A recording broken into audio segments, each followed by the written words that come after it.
Fantastic. There we go. Right, YouTube is working now. Good stuff, everybody. We are live. It is working. It is behaving itself. Wonderful stuff. Right. Today, we are going to be playing Enthusia. This is, a truly wonderful classic racing game. It was from 2005. This one. This is almost a 20-year-old game, which is pretty mad.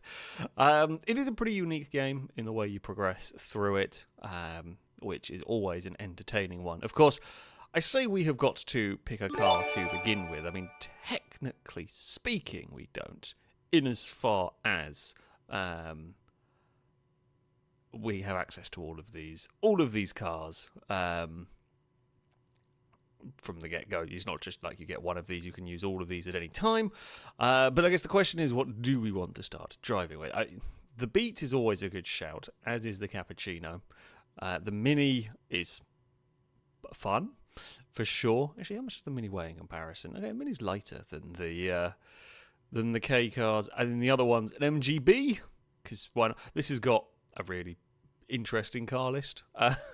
You can have an MGB and a Cappuccino, which is pretty cool. There is Nissan Bluebird.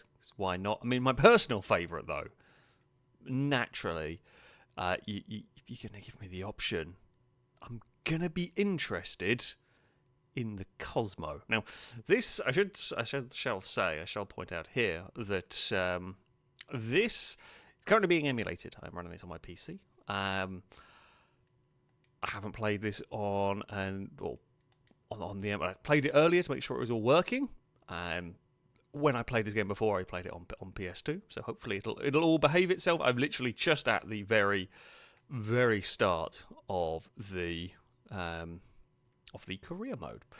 Drake, thank you very much, by the way, for the gifted sub.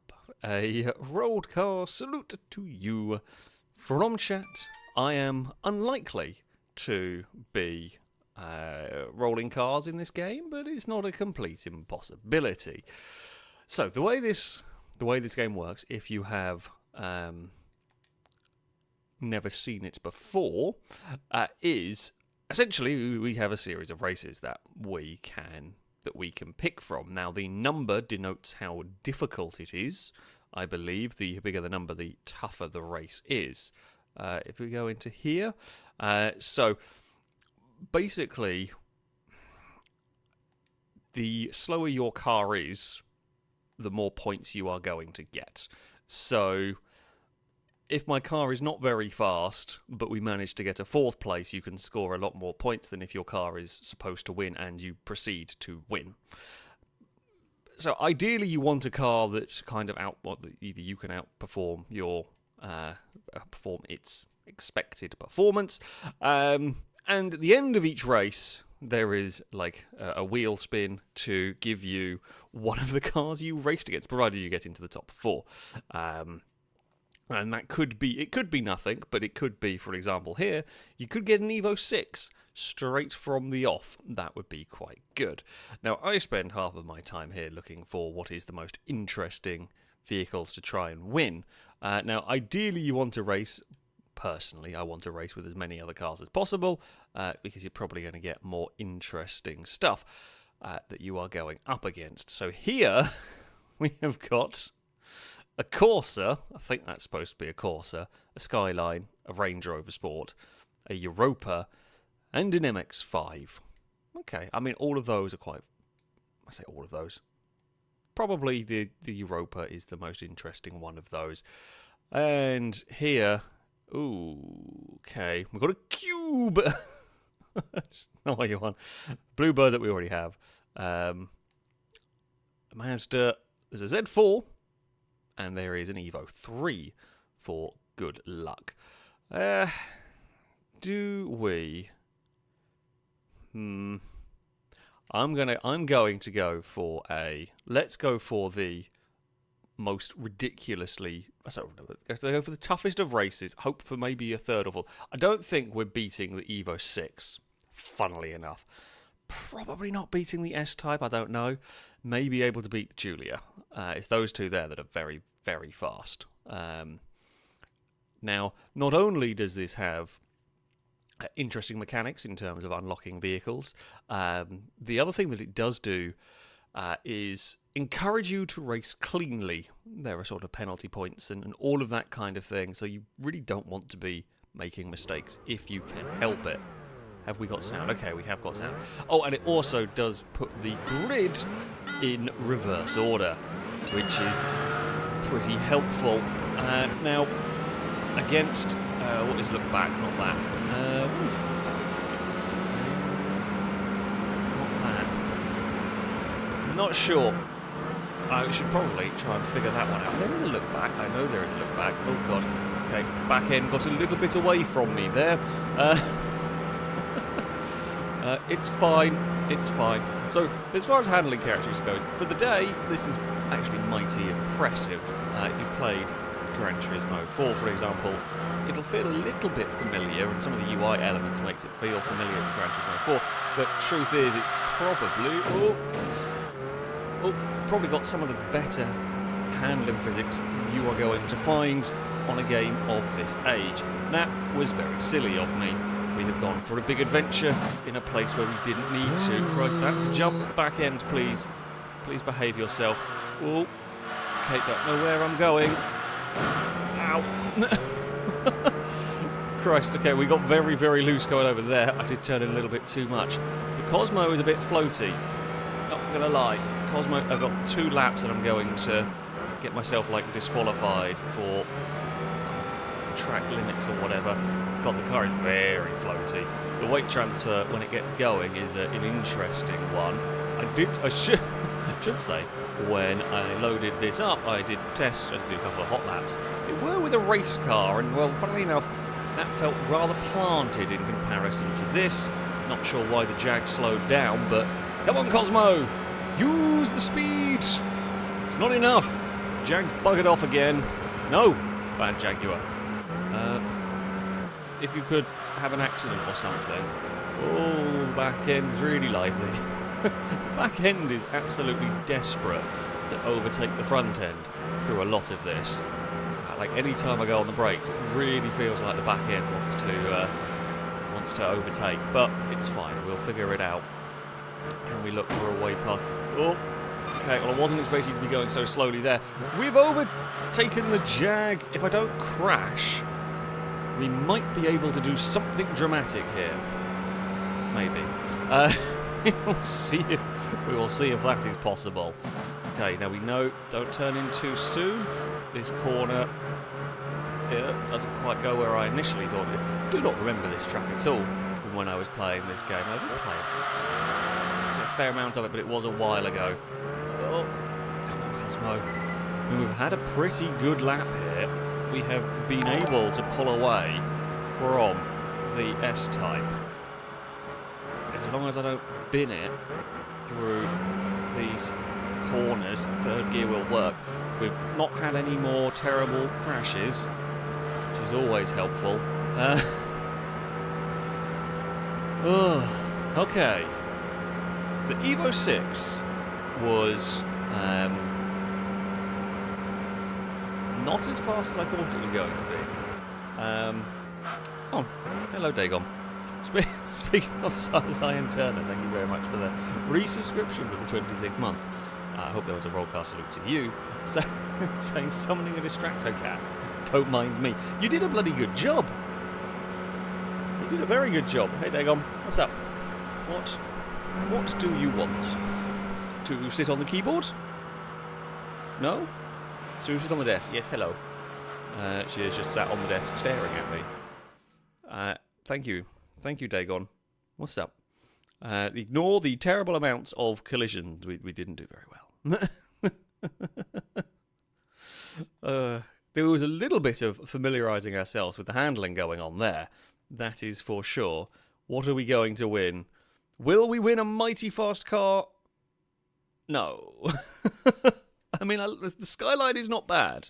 Like, the Skyline's not a bad car at all. It is the slowest car we could have won, although probably the Skyline, E-Type and Julia are relatively close together in terms of their performance and the like. Drake and Cora, I think, are the bits. Saying hi to Dagon. Drake saying meow for us. And Cora asking, is the alarm ringing tonight? Are we going to have the Dagon foghorn? You've been quiet today, so I'm going to go with no. Oh, we're going to have the Dagon's desperate for attention, and I suspect she's going to be headbutting me soon. Right, so yeah, there are points that are given. We lose some points because we crashed a bit. We will gain, points. Dagon, you shouldn't be headbutting the microphone. But yeah, we will gain points because we were vastly outgunned here. But we will lose a fair bit of the Enthusia points or whatever that I lose because I crashed into stuff. The cars are upgraded, but it's kind of just like a sliding scale thing. Hello. If my voice is muffled, it's because Dagon has decided to headbutt me again. What's up, kitten? She does this. She has her I really want attention moments. And apparently she has chosen, just as I start streaming, to be her I really want attention moments. It's very cute, but there we go. Drake, thank you for the donation as well.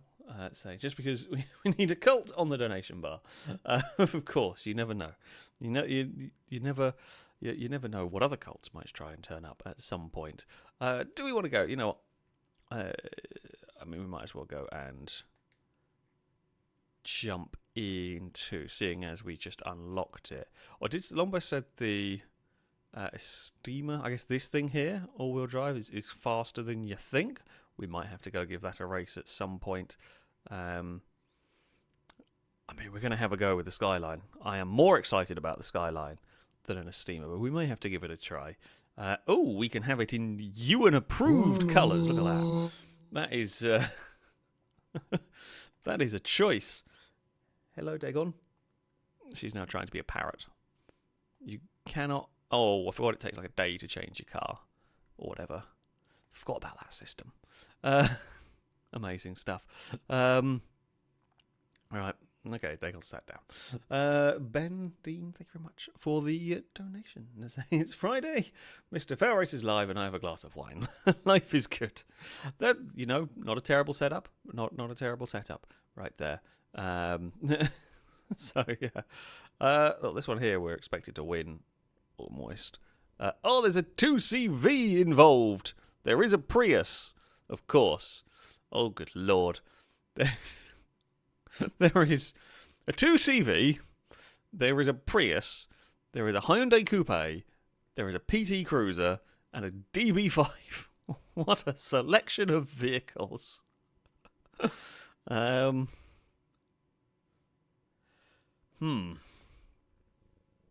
Those are choices. Those are choices. I mean, this is a track we haven't raced yet today either. What?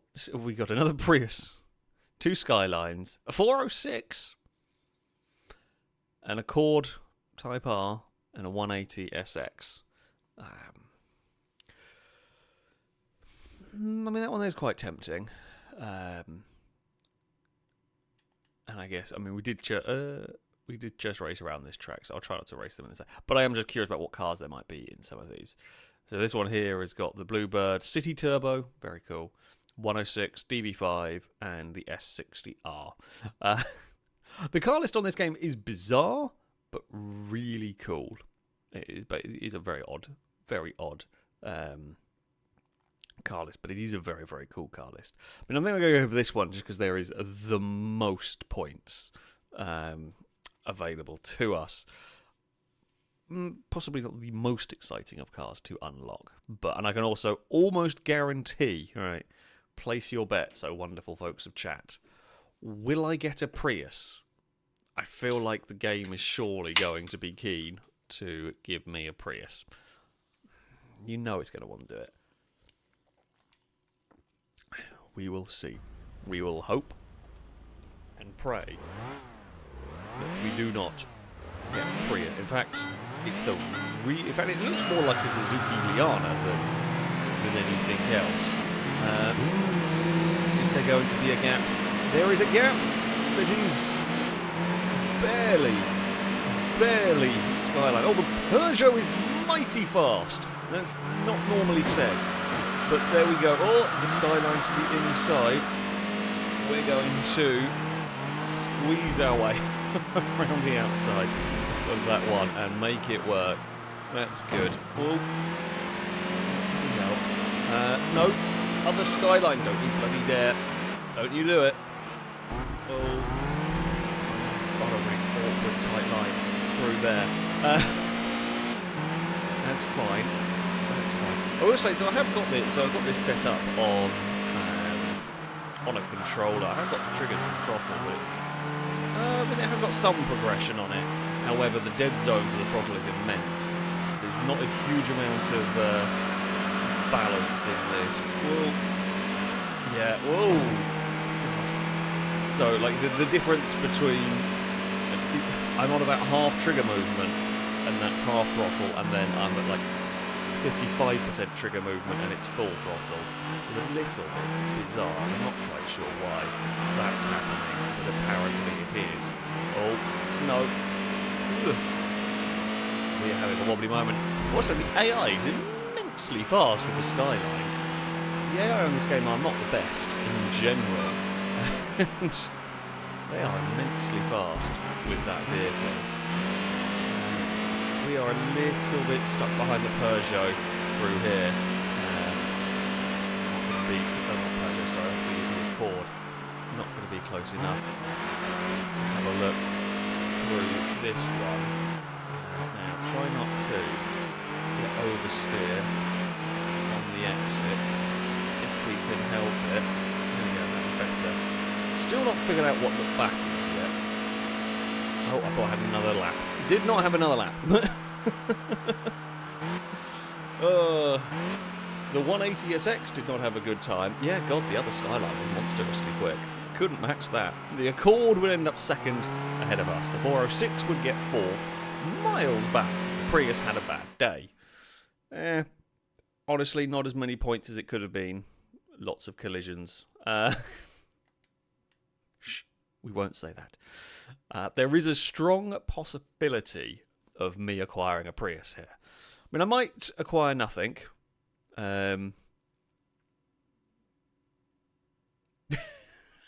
We knew it. We called it.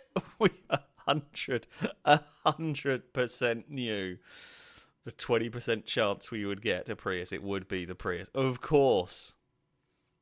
Of course.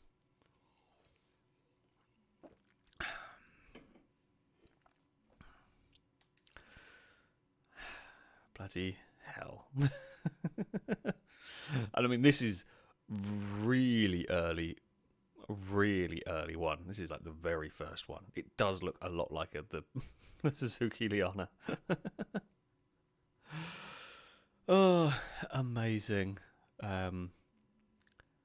Amazing.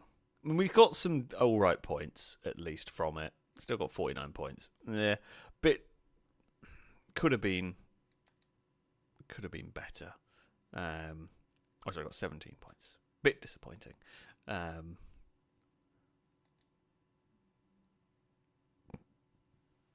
You won't be able to hear it because it's very quiet. But Eve is currently snoring in the background. It's quite cute. Cowbell, thank you very much for the donation. Saying, did you mean this cult? Ah, yes, of course. The cult of 69 has returned once more to its place on the donation bar. I thought it said euthanasia. I should try sleeping at night. You should. Admittedly, you are far from the first person and probably not going to be the last person who misreads the name of the game, unfortunately. But yeah, it's a very, very wonderful game. As I said, from the mid-2000s. Which, yes, I am currently emulating to play. I do have the PS2 version as well. But yeah, very, very, very cool game, this one. I mean, might try here. We haven't gone to this track. Ooh. Oh no. Oh no. Not that. Anything but. I mean, if I do this race, we're winning the Thunder Pigeon. There's a Golf GTI, there's a Z4. There's an Insight. And there's an Ist, which I believe is a Yaris, right? I think it's a Yaris. Kubi's Fun Zone, thank you very much for the super chat. Saying, why did the tomato turn red? It's seen the salad dressing. I mean, you are going to get a boo. You are going to get a boo from me. You're going to get a boo from chat, but now I have seen excitement. I mean, there is excitement. There is also, I mean, more excitement for me is the Firebird Trans Am. More excitement for the chat is the DS. The DS is kind of cool. The DS is very cool. But yeah. And what is the other one we got over here? We have got... Oh, wow, not a huge amount of interesting things to be even won. I could only win 2 cars, and one of them's a Thunder Pigeon. So we're probably going to go... we'll go for... Admittedly, this track I'm not sure is very good for my Skyline / I'm not very good with it. But we'll go here. We don't have to race another Skyline. We will hope for the Firebird. We will expect the DS. I feel like that's a reasonable one to go for. Cora, thank you for the bits.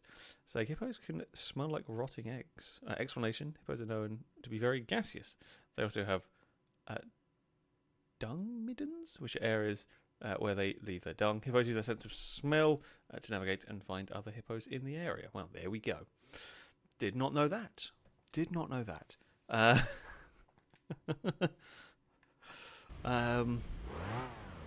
We learn something new every day, right? Mouse cursor, go out of the way. Now, what can we do for the Skyline? We're going to get off to a good start again. We're going to go through the middle. There was a light brush on the DS, I think, as we went past there. Okay, we got a little bit too much oversteer. Got away with that one though. Relatively manageable. Skyline. Now, what I'm hoping is the AI are not always very good at overtaking each other. Oh no, the Firebird is not the thing that we wanted to see behind us. I want the DS to be wide. I wanted the DS to be as difficult and awkward to pass as possible. And it wasn't. I mean, it was. Though actually, maybe the Firebird will be helpful in some ways, because that might actually be a good rear gunner, because it may struggle in the corners and be able to slow down any of the other faster cars that are going to struggle to make their way through the pack. Still a 3-second gap as we head on to the final lap. Come on. We are sliding around a little bit like an idiot, but never mind. It's fine. All is fine. What is the gap looking like? Well, the fact that it's not pinged up suggests we're making it work. Oh, it's the Civic now. And I'm gonna say the Firebird did the job. It did its job in holding them back and let us escape. Again, some more sliding from us. It has been a recurring theme of this game so far. I would like a car with some grip. It will be a victory for us. A wonderful, glorious victory. I'm going to have to go and try and figure out if I can set controls somehow to have a look back. We got through a race without really getting too many negative points. I think we bumped the DS once. I think that was it. What are we going to win? It's going to be the DS, isn't it? I can just sense the way the game likes to play this one. Oh, no, okay. Okay, that's not too bad. It's not what I was hoping for. I wanted the Firebird. but I do like the EK9 Civic. The EK9 Civic is, I mean, it's a brilliant, brilliant car. I probably won't use it much by virtue of it's actually going to score it's expected to win, so it's going to score a lot of points, which is not necessarily what you want in this. You want an underdog car, if you can. So we may stick with the Skyline for now. The level will go up. It'll now be a slight bit lighter a car. MG, asking, can you change the kilometres an hour to mile an hour? Do not know. It is certainly possible. We can have a look at some point. Right, let's go and have a button. I don't think there is maybe there isn't a look back. I mean, these are the controls. It doesn't seem to be a look back. Maybe I'm just misremembering a look back. If there is a way to change, if there is a way to change to miles an hour, I'm not sure what it is. I'm afraid. Doesn't seem to be any options unless there is different ones in the main menu. Let's just go have a look.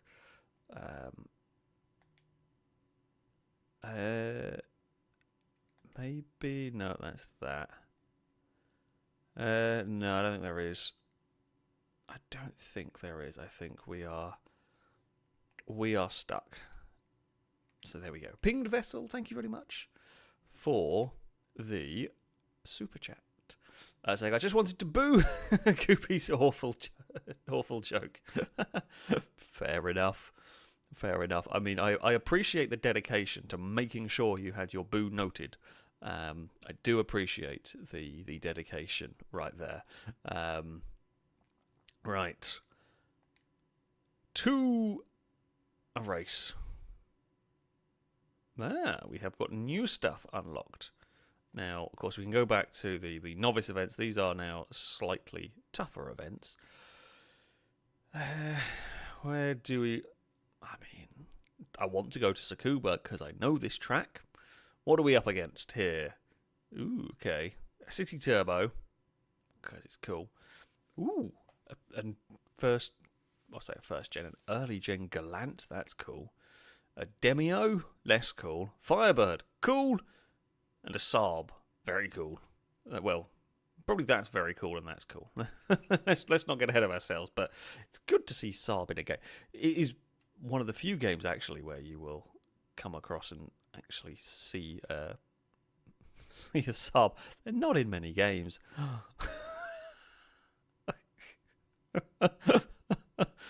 How is... Okay, right. Now, I don't know what engine... I mean, it may have a V8 of some description.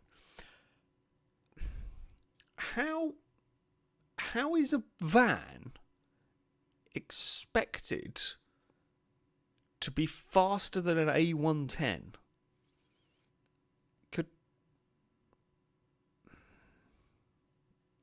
What? I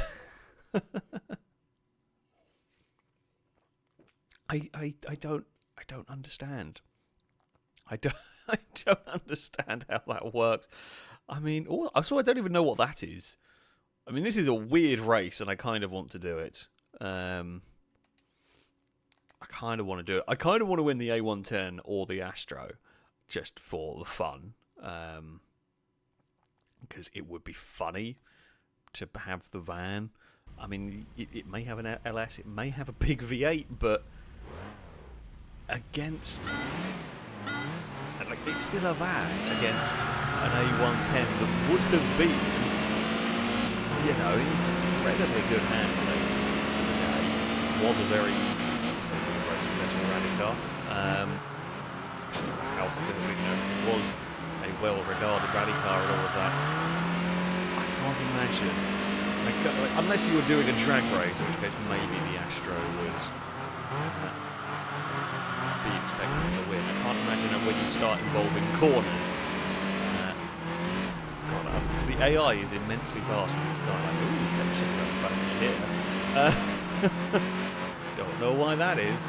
I did see someone asking in the chat whether they can where can you buy this game? Well, I am currently emulating this game on PC. This is an old PS2 game, so if you want to buy a copy of it, eBay, CEX, or I don't know, whatever second-hand shops you have in other parts of the world would be the places. I do have a copy, I do have a disc copy of it somewhere. I'm just trying to emulate it, and it is easier to rig my stuff up to stream and everything. But yeah, so I'm playing this on my PC, but you can still find it. It's well, God, I have a real weird issue. Definitely struggling with just losing the back end under braking, which is not ideal here. Okay, Skyline, behave yourself. Just losing the back end in general is a problem. Also, despite the fact these Skylines are seemingly not that much of a favourite to win these races, the AI is absolutely immense with the Skyline. Like, we are beating the cars that are supposed to be winning this race quite handily, and being absolutely... You complete lunatic! What is that? That was a Forza open lobby Monza Turn 1 nonsense went on there. I can't even return the favour because I'm not going to get close enough. Oh dear, and I've now crashed trying to return the favour. Also, what on the earth is that vehicle? Yeah. That was a dive and a half. Christ. I mean, I'm against AI, so I don't really care all that much if I take them out of the race. But, God, I'm really unsure what I can do about the bizarre braking back of the car. I don't know whether it's probably something I'm doing, working the handling model I've not quite figured out yet. But it's, yeah, quite strange what it does. Now, the AI seems to have issues going through this chicane. Or is it just, no, it's just the Skyline. This little boxy thing has done it absolutely fine. Thank you. I mean, the Skyline is going to take a victory. I'm just trying to not spin the car through the final corner because second place is better than nothing. Oh no, we've got one more lap to go. Never mind. Thought it was a 3-lap race. I don't know if there is tuning option. I can have a look. I don't think there is setup stuff you can do. There is, like, you get parts, kind of. Your car incrementally gets better, but it's not like a specific part. So I don't know if there's actual proper tuning going on. I think what it might be is trail braking in this car is not good. Would be my best guess. There's not really, if I am locking it up, there's not really any information like coming through to me that it's being locked up. Again, it's an old game, it's not going to have quite as... I don't think there is quite as much information, like, feel-wise, in terms of wheel spin or wheel locking, etc. But, yeah, okay, to be fair, the Skylines weren't the least favourited thing and all that. But, yeah, that was...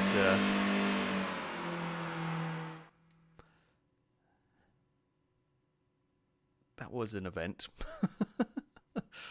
That was definitely an event right there.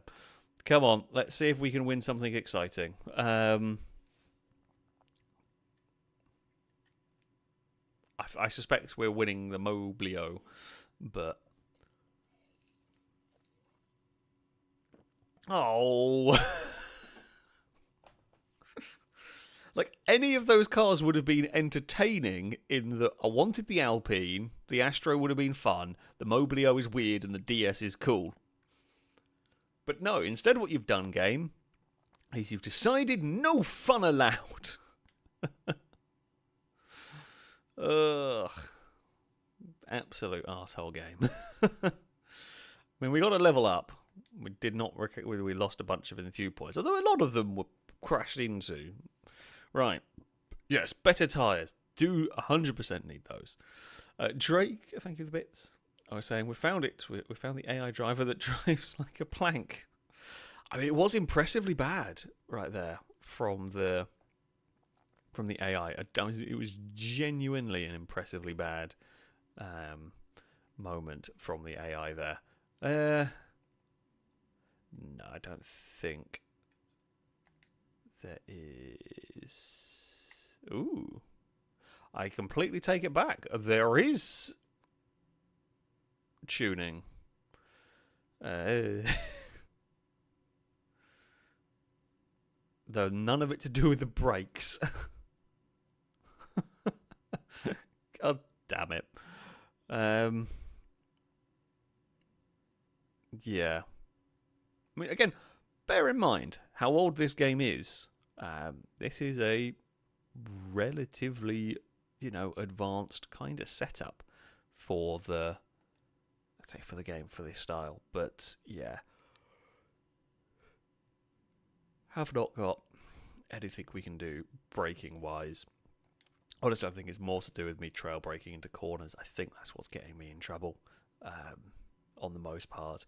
Ooh, 10. That I am very unlikely to win this one in theory. Ooh. MR2, very cool. Mini, not great. Delta, Integrale, very cool. Savannah RX-7, pretty damn cool. And much to my... I mean, I feel like I've got to do this race because I want the Cobra. I really want the Cobra. I mean, it'll probably be an undrivable mess in this game. And I have no doubt... Like, all of those cars are exciting bar the Mini. So I feel like if we win one, we're going to win the Mini. I think this Skyline is vastly underrated in this game, seeing what the AI were doing. So maybe there's a chance. This track's probably not great for the Skyline. I'm going to give it a go. There's 200 points on offer here. We could get, I don't know, higher up the ranks quickly. Unlock the more challenging events. We will need faster cars for the more challenging events. But yeah, we will give it a try. We will see what we can do here. I suspect this track's got too many straights. Oh no! So we need to get 4th at least to unlock a car or something useful. So we're going to try and aim for at least a 4th place. It is 3 wide through the first few corners, and us on a better line are going to come out of there somehow, astonishingly, with the lead of the race from the Mini, of all things.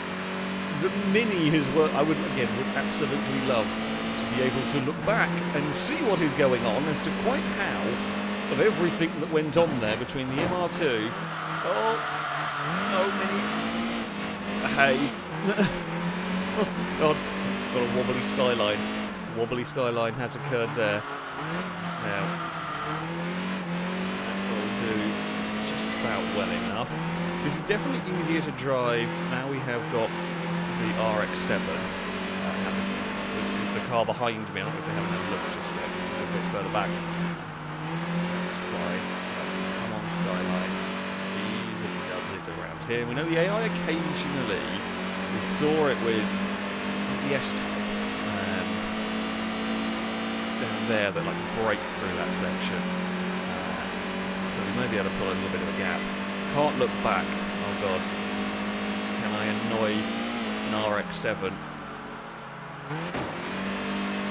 Maybe. RX-7's kind of sent it into the first corner, gone around the outside. There's no way, admittedly, I would have to be, really severely weaving if we were going to be doing anything, I think, to stop that one. It's just going to be much faster than me in a straight line and have significantly better grip. I mean, it is, 20 years newer, possibly? Try it. There was a little contact. One thing I will say, it is impressive, again, bear in mind how old this game is, is that the RX-7 did actually see that we were attempting that pass. It did make an effort to try and avoid an accident. Now, we went in too hot into that corner and hit the side of it regardless, but the RX-7 actually made an effort to avoid the accident, which is pretty good going for a game like 4 games old as this. There, we're not completely out of it. It's just going to get out of this corner too quickly for us. We have fought very, very valiantly here, but it is not going to be enough for us to do anything about the Master. That will take us to a second place. I love that the Mini got third, the Cobra got fourth, the Delta, despite a very strong start, could only manage fifth, and the MR2 was apparently terrible.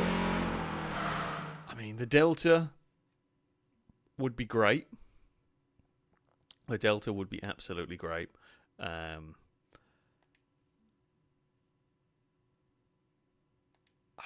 want the Cobra. I don't think the Cobra would be very easy to drive, and that could well be a problem, but I fear...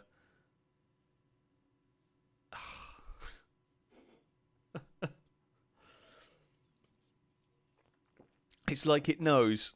It's like it knows everything I want, and it gives me the one car that I don't care about.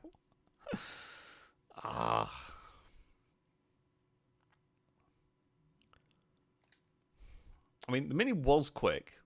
Like, it's, to be fair, that this is not a bad car. However, there's so many cooler options, and literally, we did get a lot of points from that, in theory, at least. Pinged Vessel, thank you very much for the super chat. Saying, we'll have to go and play some GTA. Enjoy your stream. Oh, well, thank you very much for the super chat. Good luck with GTA. I don't know if you're playing. Good luck if you're playing multiplayer with, people and all that. Or like general public. What it is, but yeah. Good luck. Good luck with GTA. Hopefully we will be getting some good cars, We're looking for exciting cars, game. Come on now. Don't let me down. What I'm going to stick with this. At the moment, I've got nothing really better to change to. I mean, I could get the Civic. It would be a little bit cheap. Rear-wheel drive limited race. Okay. Europa, MX-5, Sylvia, SL500, and the Infinity Skyline thing is decent enough selection. Nothing crazy. Oh, remember this bloody track. Christ. Oh no, I don't want to race against another Skyline. There's a Volt. I don't know what that is. The Seville. An MR2. I mean, the Aristo Vertex is very cool. I don't want to race against another Skyline because they seem to be dangerously broken and overpowered. When the AI drive much better than me, I'm not going to do a 1v1 race. While the Celica would be cool, I'm not going to do it. Got a lot of races on these tracks. City Turbo, Fit. Oh, I mean, we're doing this one. We are doing this one. You know why? The true, most legendary car from the Enthusia series. The mighty Saxo VTS is here. Mach 1 Mustang. I mean, Mach 1 Mustang, that's cool. A Bath 1000, cool. That's cool. That's terrible. That's cool. So, we're going to get a Fit. I can tell you right now, we are winning the Fit from this race, and nothing I can do about it. Even if I really want the Saxo. I really, really want the Saxo. Now, the Saxo is very much legendary in this game for its ability as an absolute giant killer. While in this very novice series, the Saxo is one of the faster cars in this race. But as you go through the game, from my experience, the Saxo proved to be astonishingly quick. Can we fire this one up the inside of the Mustang? We can. Into the chicane we go. Launch the car over the curbs. And the Mustang was not as brave as we were. I do apologise again. I do apologise for the slightly flickering textures. Please do bear in mind. A, this is a very old game. B, this is emulated. I don't remember that being a thing in the PlayStation version. It could have been, but there you go. Oh, no. Alright, come on, Skyline. You can do this. I mean, the car can. The much bigger question is, can I stop the damn thing from oversteering? I just can't. Can't stop the damn thing from oversteering. It does feel a bit weird. And I am, struggling to get to grips with it, although that is it's a very old game. I'm not really sure what. The flickering is definitely worse on this reverse layout than on the normal one.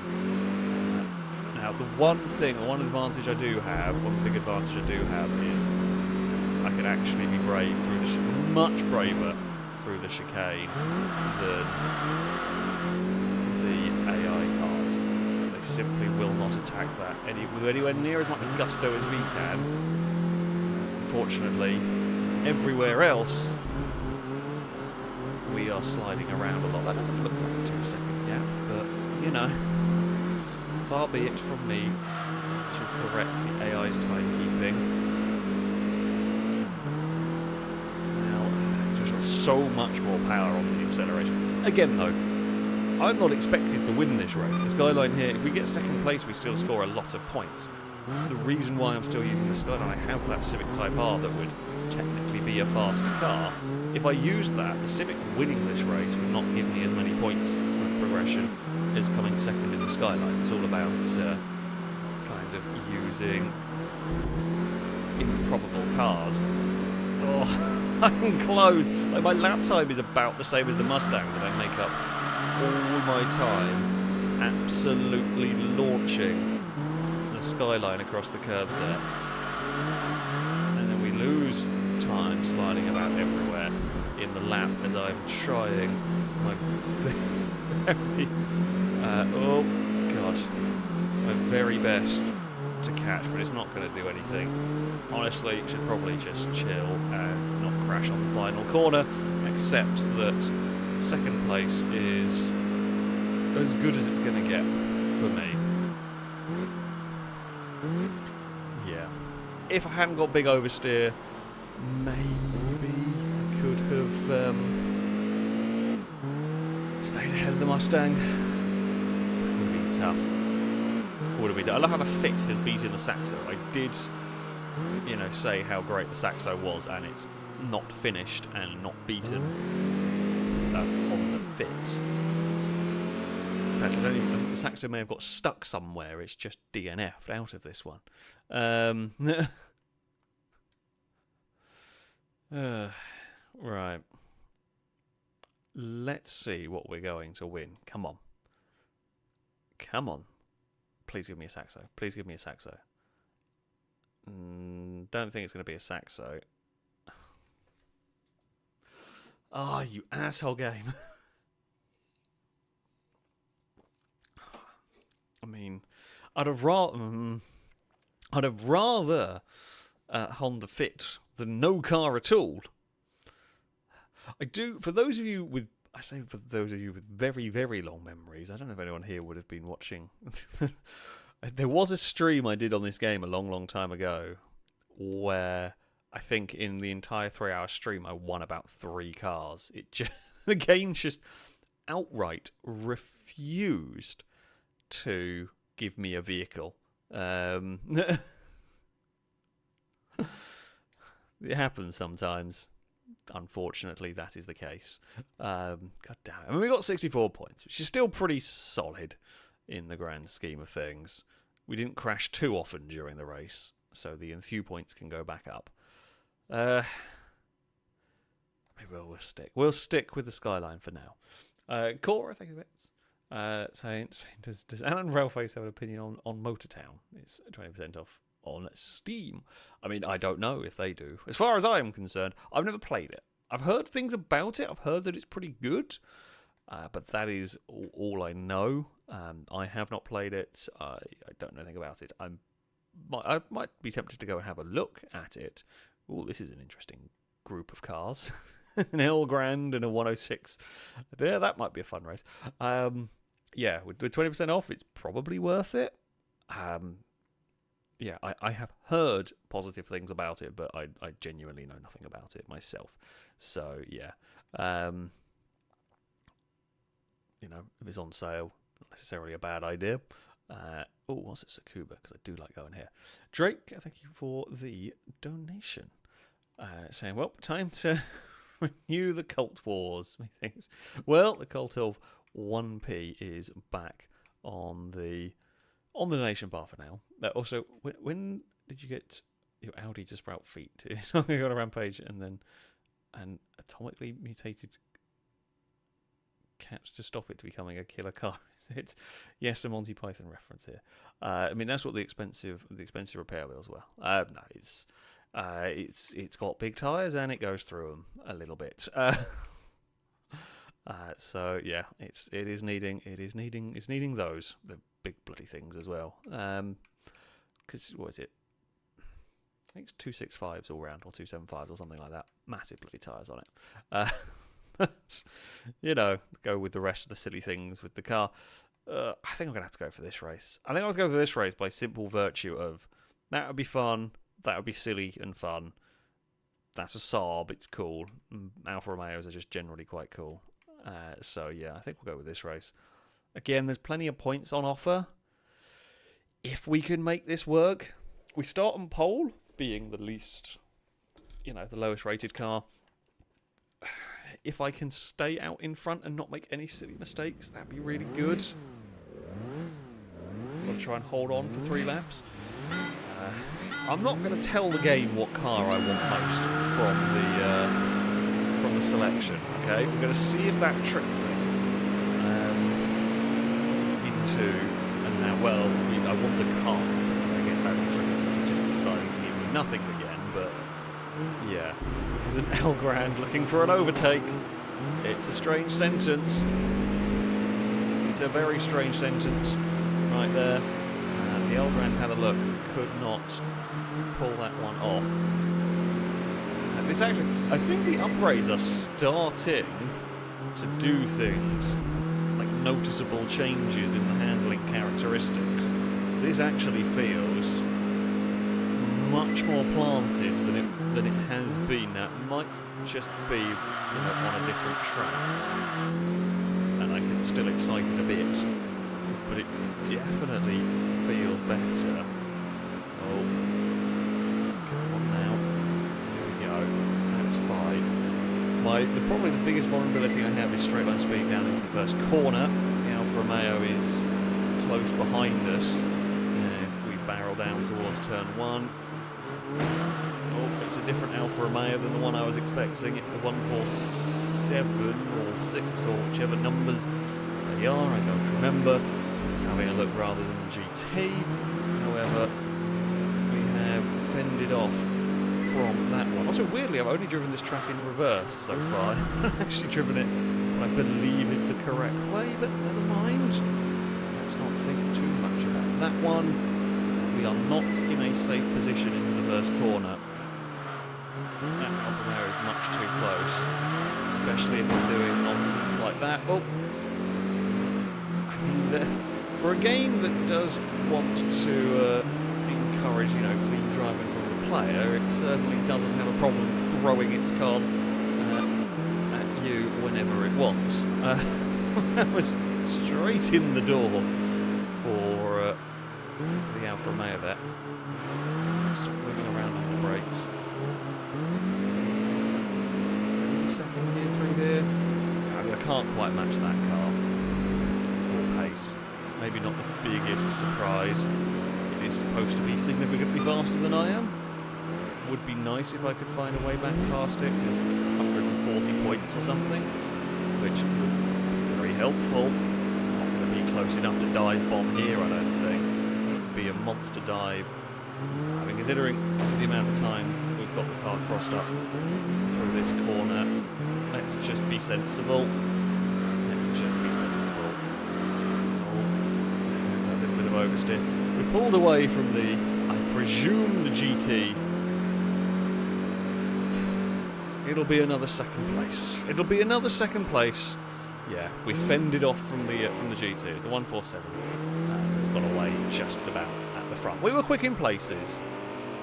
The El Grand would finish 4th. Right. I mean, the collision with a car. Actually, was that one? That one might have been me. It doesn't look like it. Doesn't look. Maybe I didn't lose points if they crash into me. Not sure how it detects who did what. To be fair, come on, game. What are we gonna get?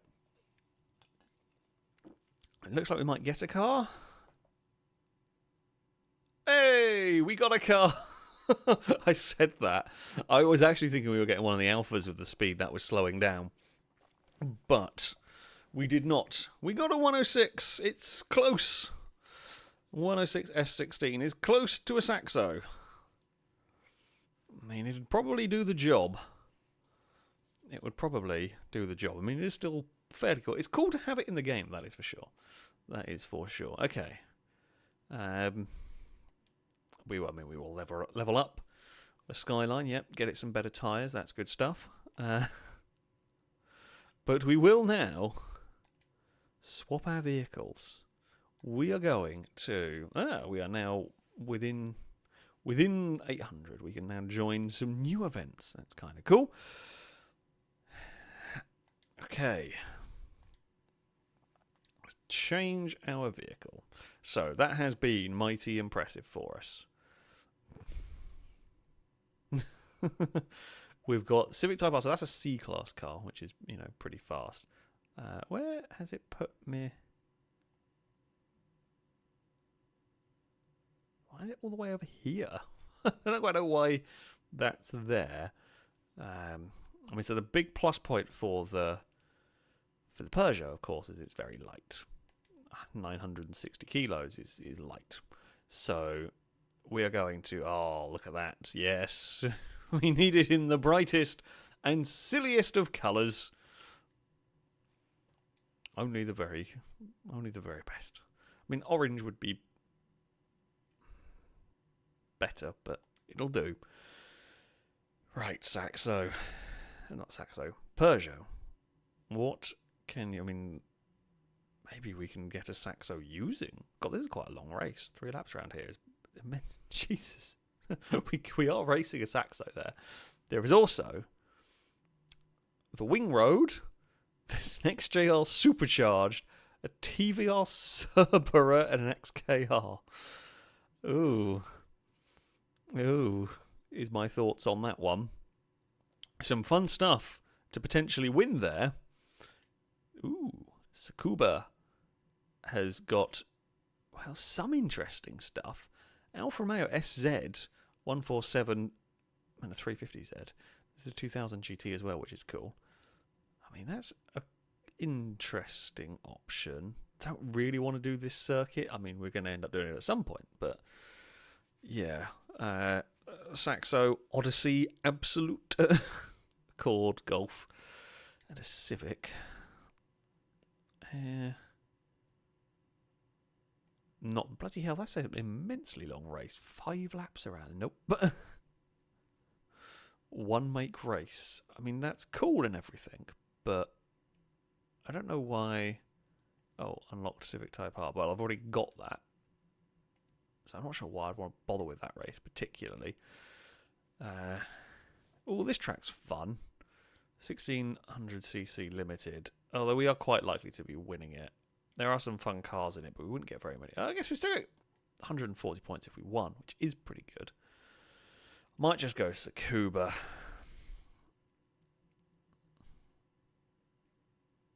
Yeah, I mean, getting 4th place shouldn't be much of a problem. Winning this might be tough.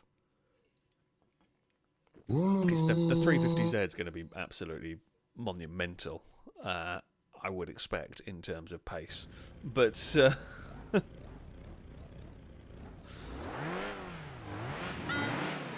Right. That being said, though, will the Peugeot be as good as the Saxo in terms of outperforming its expectations of the game? Because if it can, the greatest... Oh, just trying to avoid the Alfa Romeo. Sorry. The greatest giant-killing act I've ever managed to do with the Saxo was I had it beat a Viper, which was very cool. The 350Z very much wanted to put us off the road there. I'm going to fight back, and I'm going to return the favour. No, I was going to try and muscle the Nissan off the circuit. Can we go around the outside there? We can. Oh, it's very close between me and the Nissan. Oh, I really wanted to try and shut the door on it. I think I can now. Yeah. I don't think it's going to matter. I think we're going to get on the straight here. It's just going to be... Look at it go. It's so much faster than I am onto the straight. We've annoyed it for a lap. Oh, God. Forgot about the Alfa Romeo. That thing's also pretty rapid. Oh, trying to tip it into the final corner with some speed there, and it's not quite worked. I mean, a third place isn't the end of the world for us. I'd like to try and find a way back past the Alpha, if at all possible. But it is always going to be racing against cars, statistically speaking, are supposed to be vastly superior to us. And Peugeot, while it is great fun to drive, I will say that much, it's a brilliantly fun car to drive, and it's just not got the pace of these two. What we need is we need some chicanes to confuse the AI, because they're not very good at taking them. They're either like the Skyline that just went seemingly full throttle and clattered into the door and crashed itself almost as much as it crashed me, or they're just really slow. Around Tsukuba, they're actually pretty competent. And that's, you know, when you're trying to vastly outperform your car, you don't want competent AIs. You want derpy AIs doing silly things. We've not got that, sadly. Oh, it's quite a lot of understeer, but it's all good. We will head on to another lap. Sadly, this race has just got very, very spread out now. I mean, that is one of the downsides. As much as I love the career progression in this one, I think it's a really fun, unique way of doing it. Depending on the cars and the race, everything, you do get this, where you just have a lot of cars very spread out. I don't know what, I've never quite got far enough into it to go to the later game where you've got the proper full-on race cars and everything. But yeah, sort of like the longer races don't really appeal to me very much in this one, where you are likely to just end up with cars quite spread out because of the big variations in performance. We are now 10 seconds behind. There's no way. there's no way. I don't think there's any way I could have held off those two. I mean, it might be doable if you were an expert at this game with the handling model and everything. Even still, it would definitely be tough to make that work. I can't remember what was the fast car in this one. Oh no, it was the FZ, wasn't it? The Alfa Romeo. That was the fast one. Relatively fast one. That is apparently not going to be quick enough to do anything about us. Like, I'm trying to win some of these cars that I'm beating with my little 106 now. Yeah, as I said, point system, the way you progress, is much more about finishing highly with a bad car than just outright winning. Oh, that's a little bit wide. Hey, it's fine. It wasn't the worst. A little bit wide over there, just even it all out. It's fine. Please slow down. Please slow down. There we go.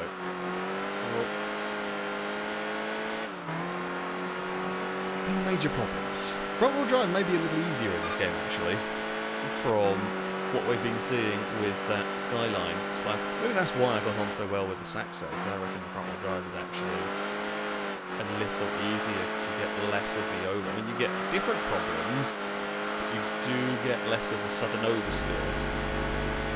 So yeah, I quite like the front wheel drive. I mean, I'll take it. Oh, the Beetle Beta 2000 GT. That is sad. I mean, admittedly, 2000 GT is a very old car and everything, but still, that is a shame. That poor Toyota. All right. Will we win something fun? Or will we win I'm fearing no car? Oh, you absolute.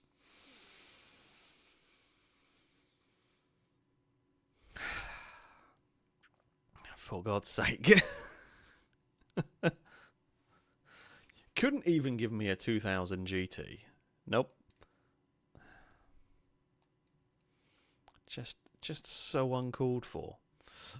Christian Sweden, thank you very much for the donation. Saying I've told this one ages ago. Honda Fit, aka Jazz, was first named Fitter. They changed the name after getting a call from their Swedish office.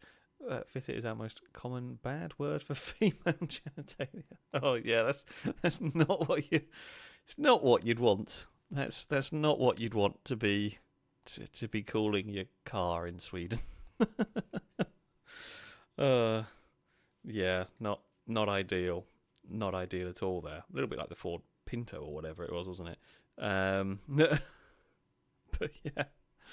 Oh dear. I just don't know why. Like I say, I don't know why it wasn't just like it's called the Jazz here. I don't know why. Like some of the I can understand why some names are changed for various markets and so on, but some of them just seems weird. Like I don't know why it's the Honda Fit most of the world and the Honda Jazz here. Like I'm not sure why on that one, but you know, there we go. There is some silly names of cars out there. Sorry. Sporty car race. That's well done. Well done. Yes, I want to do the sporty car race. What counts as a sporty car in the sporty car race? Apparently, my 106. There's a Corvette Stingray, a Golf GTI, an RX-8, which and a 22. I mean, it's a cool selection of the Mini, but it's a cool selection of cars. I'm just not quite sure what constitutes as a sporty car race about that one. I'm not likely to do this. That might even be off road. Oh, it's only against the Mini as well. Nothing exciting going on there. We could revisit Tsukuba. I mean, I am supposed to beat an Astro now. We have gone up in the world. We are expected to be faster than an Astro. I don't know why this wants to do 5 bloody laps. It's a relatively long track to be doing 5 laps on. Oh, good lord. I can tell you right now what I'm winning if I do that race. I mean, 5 turbos, very cool. I would imagine being a wildly out of control vehicle. If you have fun stuff, I might race here. Ooh, I mean, you do have fun stuff. I mean, those we've got. That's cool. That's cool. That's very cool. We are a little bit, it's not great points involved for that one. We haven't done the full layout of the Autumn Mountain. That's the first time it's turned up, although we're quite highly expected to win this one.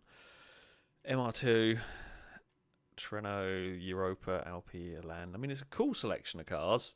I mean, I'm tempted to go here, to be honest. I feel like this one here could be fun. I mean, we're pretty much guaranteed 4th place, and anything higher is a bonus. I feel like the Stingray is going to have real troubles handling. The Alfa Romeo may have issues. The Celica should thrash us. That all-wheel drive traction is going to absolutely fire it out of these corners. I'm going to give it a go, though. I mean, I'd like to win the Celica. It is unlikely that I am going to win the Celica from this one. But I'd like to win a car. That would be a bonus, right? The Celica is actually, I suspect, going to be in the lead by turn 1. And they've got held up. There it is, having a look. Boost it and let the front wheel drive kind of pull it around.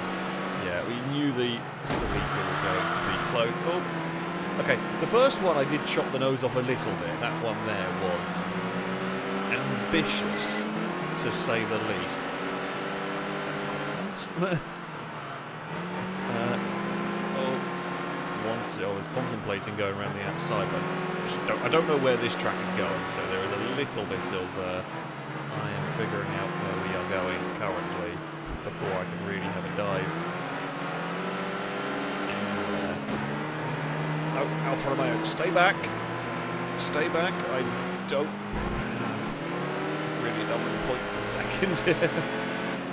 Not sure we've got the power to compete with them at the moment. Like, not as great in the corners as I am. I think in some places, but they can just. And here's going to be a problem for me. As you can see, they are quite easily running away from me. We're going to need them to have a lot of issues in the twisty sections. We're really going to need them to have a lot of issues in the twisty sections, which they do sometimes, which could help me out. Slow that one down. Okay, we're fast in that corner. It's a corner that they're having issues with. Oh, and the Alfa Romeo, was it maybe trying to look for an overtake and just got confused? Again, another wheel spin from chucking a Peugeot around. Okay, there's a chicane that we know the AIs aren't great on. Steer through there. We're not so far back that it's impossible to get the Alpha. That just has got too much speed. We'll have to see how much they struggle with these first corners. I mean, if they start racing each other, that could help me, because it looks like the Alfa Romeo is losing a lot of time whenever it is thinking about overtaking. It's going to move around a fair bit again through this section. Losing a bit too much time. I'm probably overdriving the car a little bit as well in my attempt. Oh, that's a much faster corner there. That could have been much closer to flat out. Oh, no, that's a chat. Don't want to chat. Hey, chap. I'm going to blame you on that one. Well, I mean, my own stupid fault for looking at chat. But don't. Oh, that's terrible. Don't look at chat and drive. Maybe it's a silly idea. Some idiot streamers have crashed. Their actual car's doing it. At least I only crashed my virtual one. And even then we more ended up in a gravel trap than really crashed it. So, could have been worse. It looks like we're still going to net a third place, which is going to be a alright result. Unless the top two, we know they're going to have, we know they're not very fast through this next corner, we know they're not very fast from that chicane. We'll gain a few seconds on them, but they are well clear now. I could even be braver there.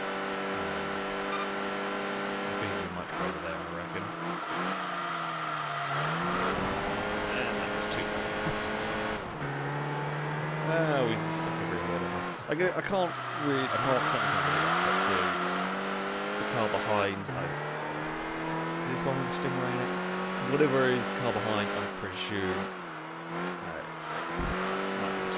It's just too far back. It's not going to be able to catch us unless I get stuck somewhere. We're not catching the leaders. We're not losing third place. It'll be a decent amount of points, but that will be that. That'll be it as we head across the line. Ugh. Solid points, but I just didn't have the pace. A couple of silly mistakes as well did not help. It was the stingray. The cappuccino did okay, and there we go.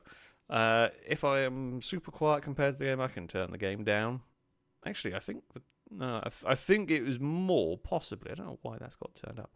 I think at some point along the lines, OBS has managed to up the volume for the game, so I'll put that back down to roughly where it would be normally. And yeah, let me know if that continues, and then I can adjust it. Right, here we go. I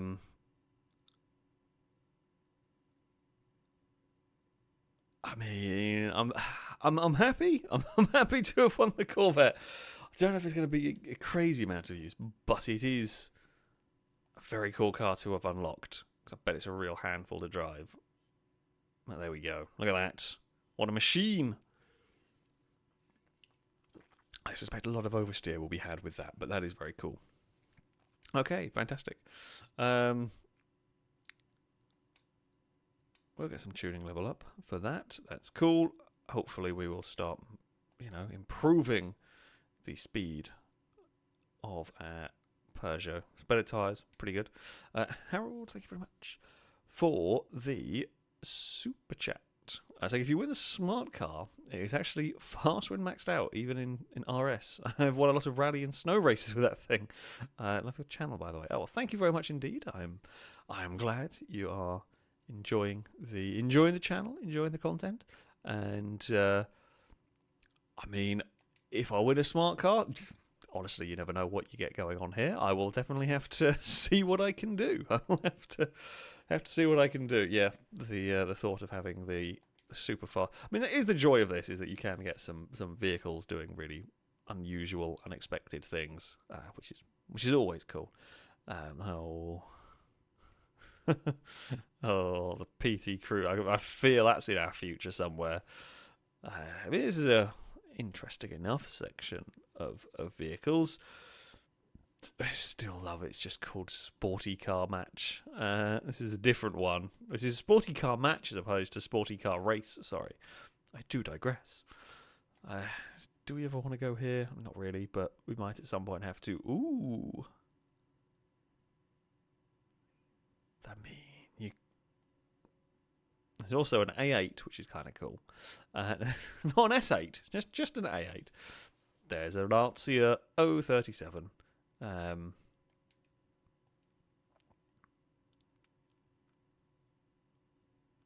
Hot hatch. I mean, we could maybe get a Saxo from here. The Saxo is slightly faster.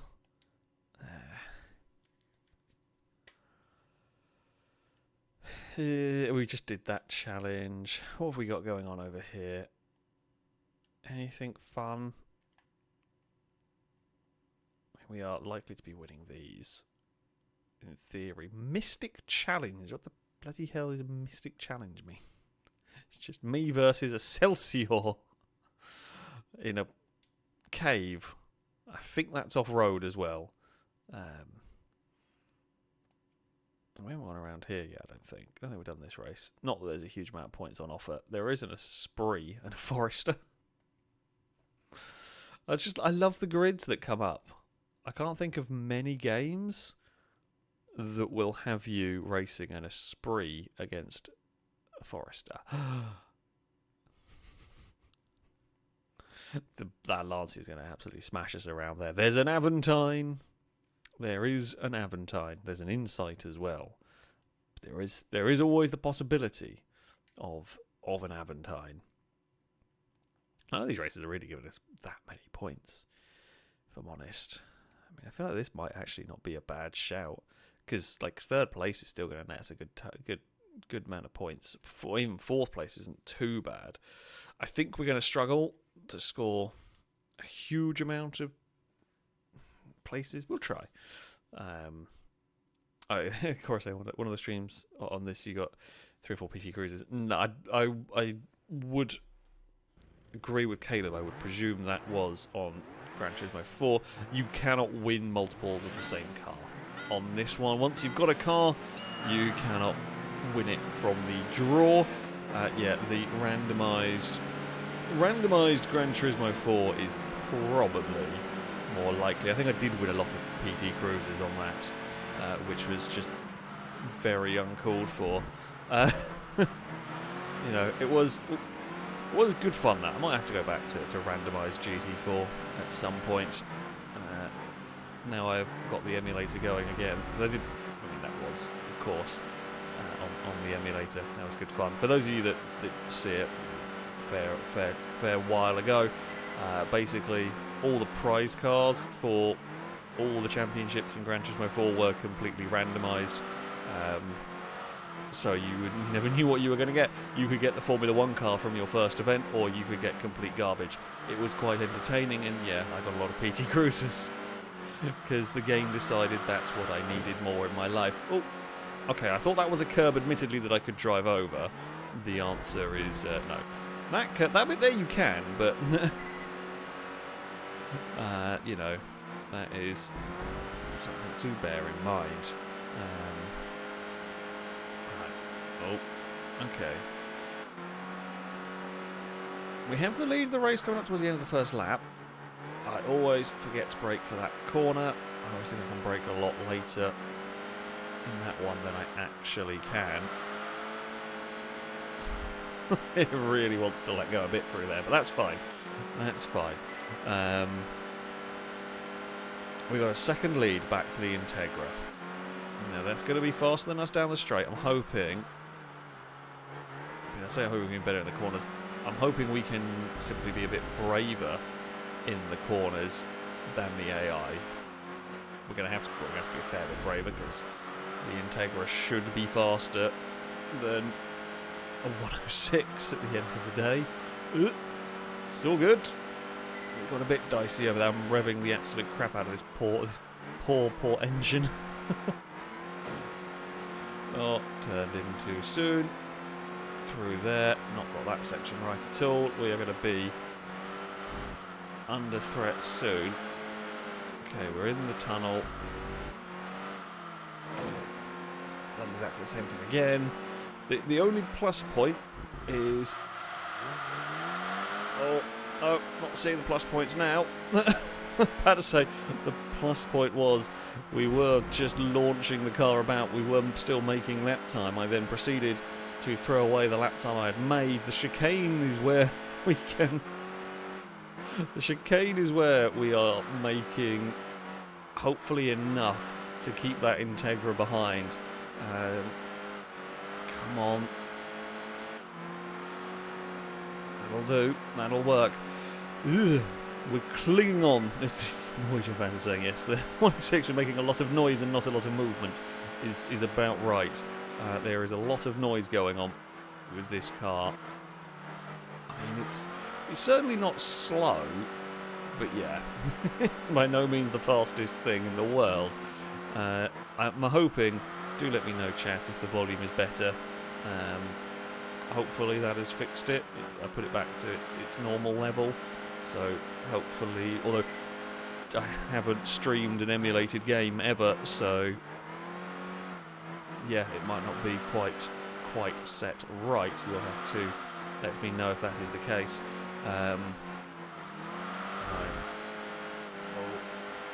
There is some tyre complaining occurring as we launch the Peugeot through this section. Now, don't run wide this time around. Do not. Okay, it's pretty good. Pretty good. We got the gap up actually to 2.2 seconds. We've clobbered our way through the chicane, and it is going to head towards the final couple of corners with a solid enough gap After all this work, if we don't win a car, I'll be very sad. Oh. God, that was a tough race. That was a tough race to hold off. What is the Elise doing? What on earth is that Elise doing? If we win a PT Cruiser from that effort, I'm going to be very sad. I'm going to be very, very sad indeed. It'll give us a good chunk of points, which is lovely. Please don't give me a PT Cruiser. The fact that I'm so against a PT Cruiser, the game will take that as a you must give a PT Cruiser. Ooh, no, you've not. I'm happy with that. I like the Elise very much. It's very cool. Fantastic. Okay, we have now got an Elise 111S. Very good sports car. Yeah, we lost some. Yeah, we had a couple of bumps on the wall, but nothing too horrific. We'll get another level up. How many points? Oh, we'll get a tuning level up. That's cool. And we will score. I mean, that's pretty good. 330 points. Damn, that's a whole lot of points for us right there. Awesome stuff. Right, we've recovered a bunch of those. Now, I mean, I feel like we've got to keep going with the Saxo with the 106. It's close enough for now. Hot hatch limited race around here could be fun. Nothing massively exciting. There's a Yaris Turbo, if you want a Yaris Turbo, of course. Front wheel drives here. Give me a bunch of Alphas, probably. Oh, well, not quite the Alpha I meant, but there's an Alphard. I love how there's an Alphard, there's an Astro, there's an Elgrand. Like, the car list is great. Hyundai Coupe, Celica, and a 147. We haven't raced around here. 2 laps is not too bad. If there is fun stuff to win, that'll probably smash us.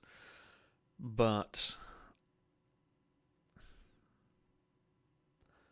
I mean, the RS6 will be big and heavy. We shouldn't beat an RS6 here, but also we might be able to do it. I feel like this one here is... This is the one that's calling my name. This is the one that's calling my attention. I mean, there's DB5, which is cool. Not fastest, but cool. Not too fussed about the AE86. The RS6 I would very much like to win. And I mean, that's just quick.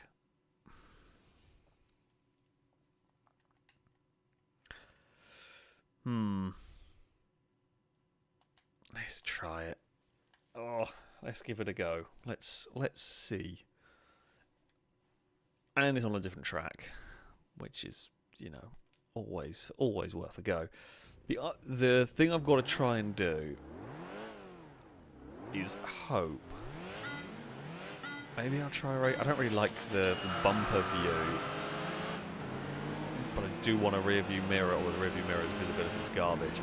What I really need is we need to come out of turn 1 in the lead of the race. If we can do that, we might be able to make something happen here.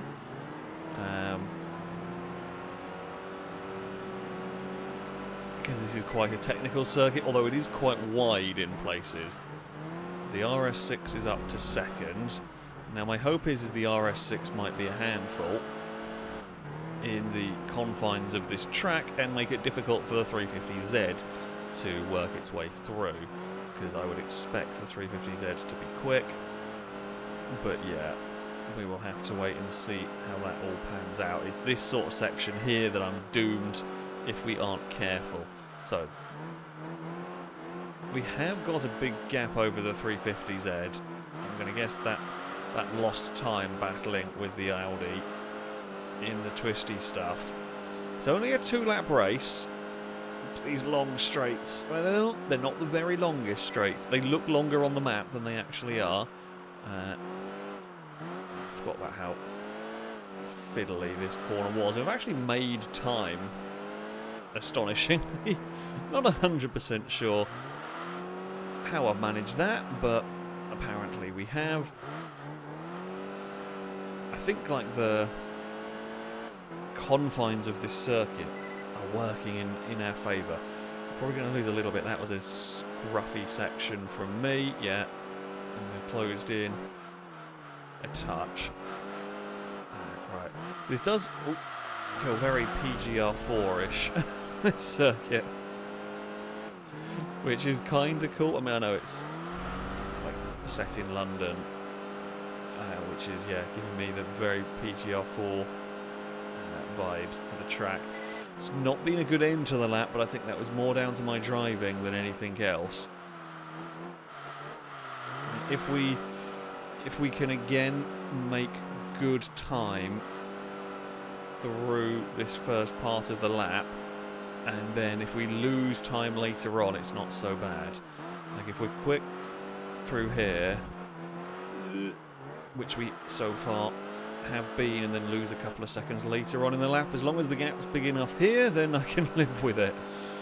This could be, I say an upset. That is, I say the whole point of Enthusia, but if I can somehow I would not have been expecting to win this. I was more looking at third place in this race. Maybe second if the RS6 was too much of a handful in the twisty bits. But we've pulled out nearly, well, over 8 seconds on the Nissan. It is not like, I don't think they're quite brave enough through the like technical sections at the start of this lap. They're just not carrying enough speed there, which is allowing a sneaky little Peugeot. It's almost 10 seconds. That's not at all what I was expecting. Okay, that corner there is way faster, but that's fine. This poor engine. it's definitely been worked hard as this 106. Don't know quite where I'm going. Yeah, the Nissan comes into its own a little bit later on in the lap, although I reckon I could match its lap. Go. Right, out of the final corner we go. Open the steering. Across the line. That is a convincing win. That's a really convincing win. Yeah. 8.7 seconds back to the 350Z, then the RS6. And the other 106 did do a decent job. The other 106 beat a DB5 in an AE86, but yeah,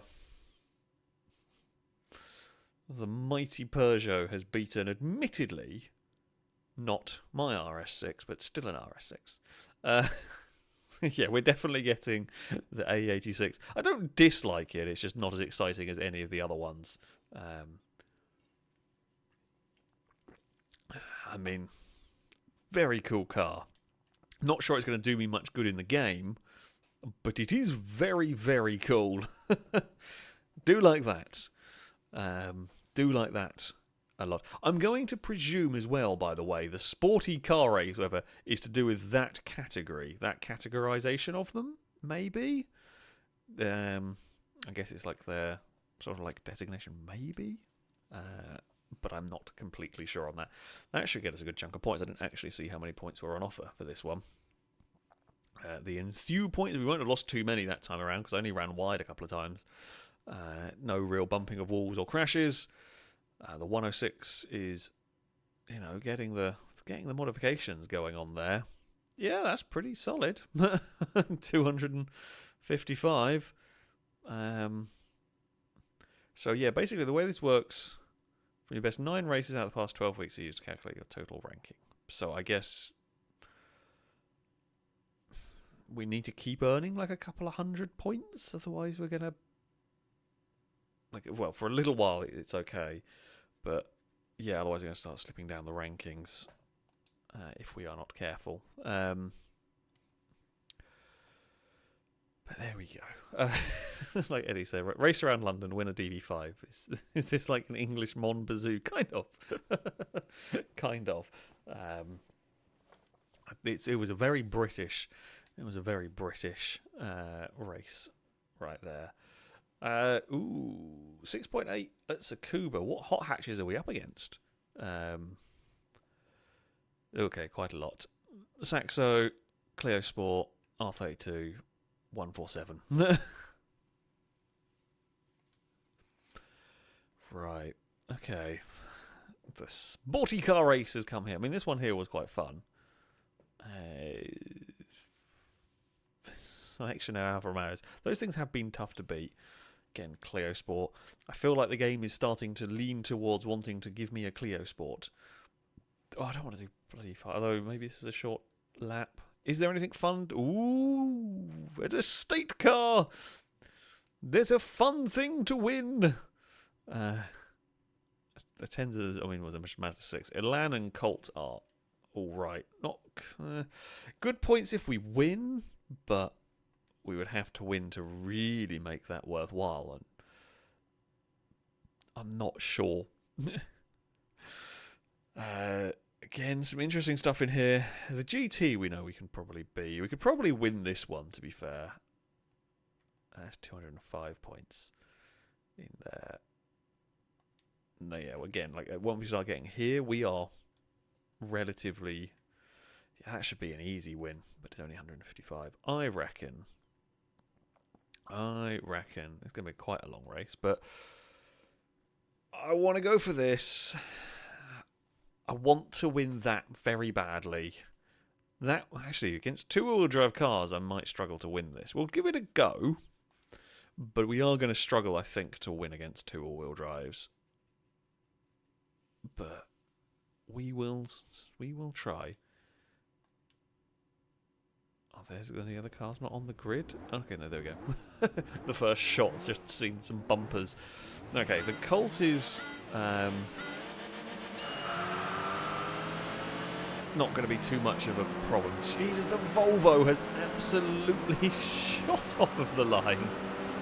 Look at it go. That is the power of all-wheel drive for you.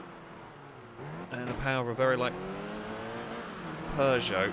Could not quite dive bomb it.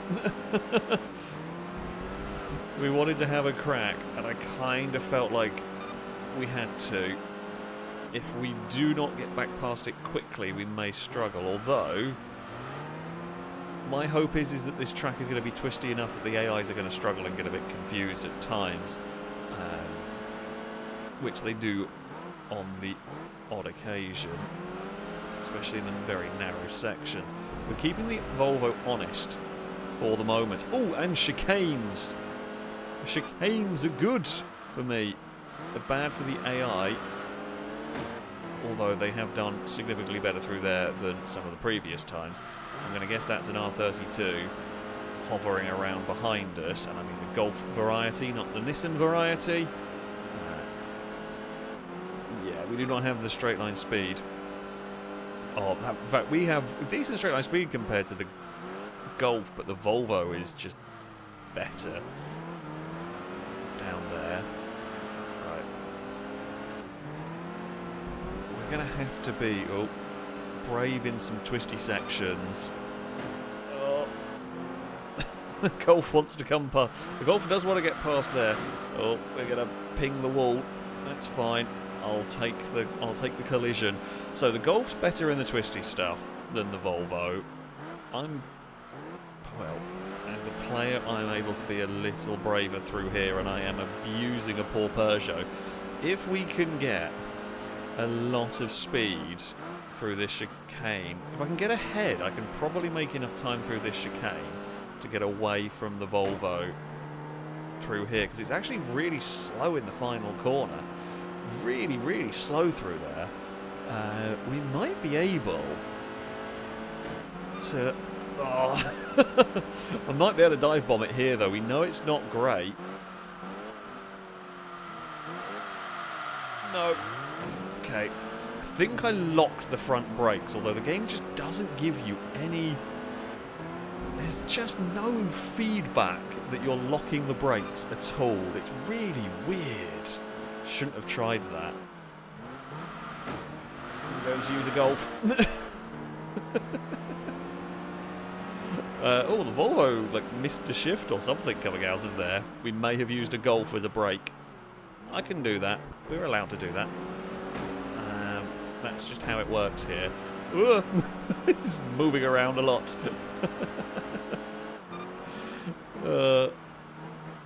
Right.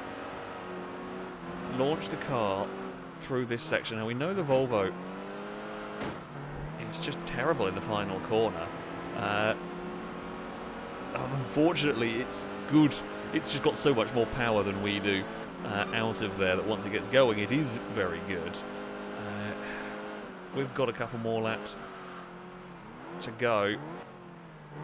And that time around, we didn't lock it. If I got it stopped like that last time and not locked it up completely, we would have passed the Volvo into turn 1. No, Volkswagen. Stop it. I'm going to do exactly the same thing to you that I did last time around. This time slightly more politely. There was less of a... That was a much more legitimate overtake than the one that I did before. I do fear the Golf is actually going to be the thing that stops me getting past the Volvo. This has been a really good race, if mighty silly. Right, what's going to happen is we know the Volvo's early on the brakes here. Oh no. I'm going to try and slow down the Volvo as much as I can. So I lost the rear end under brakes there trying to pass the Volvo. I reckon we can maybe do this. It's a long way back. Oh, this time we get it stopped. It's a big dive on the Volvo. We try and get the... Bloody hell. We try and get the power down. Ah, but the Volvo's caught on the inside. Haha! We have... Now, don't throw this one away. We've worked and worked. And this has not been an easy fight whatsoever to try and get past that Volvo. We have got a Peugeot into the lead of the race on what is a pretty technical, pretty fiddly circuit. The all-wheel drive cars have definitely been strong. Oh, didn't really get it right through here. However, it's been a bit all over the place through there, but it will be enough.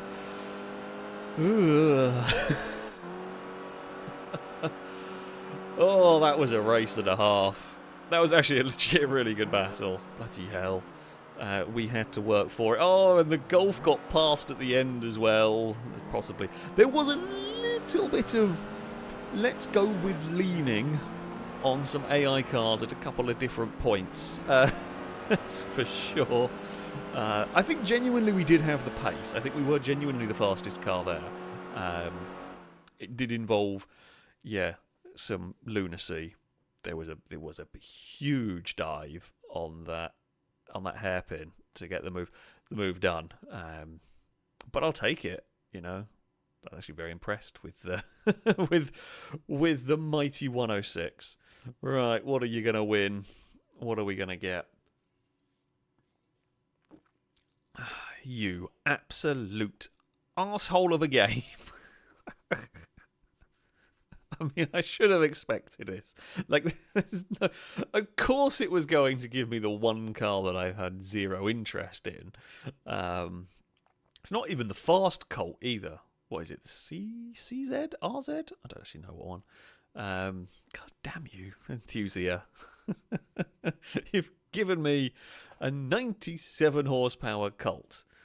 I don't hate the Colts, don't get me wrong, but you could have given me, you know, the Volvo or the R32 that we were racing. It was a lovely haul of points. But, yeah, I mean, I would have taken the Enthusia. It's not the greatest, but Oh, we can now join our 2 events. That's cool. Oh, we lost quite a lot of Enthu points. I wonder why. Could it be because we were playing banger racing with that 106 a little bit there? Yeah, maybe. Ooh. We have new stuff. Pacific Challenge. I mean, 2 laps around here, that's actually a decent length race. Or like a short race. A Bath 1000 would be fun. We have the Civic Type R. We unlocked that earlier. The Infinity and the A8. As an event goes, that's probably quite good. Tsukuba Circuit Challenge. Oh, good lord. I mean, you've got to love a Pantera. Would love a Pantera.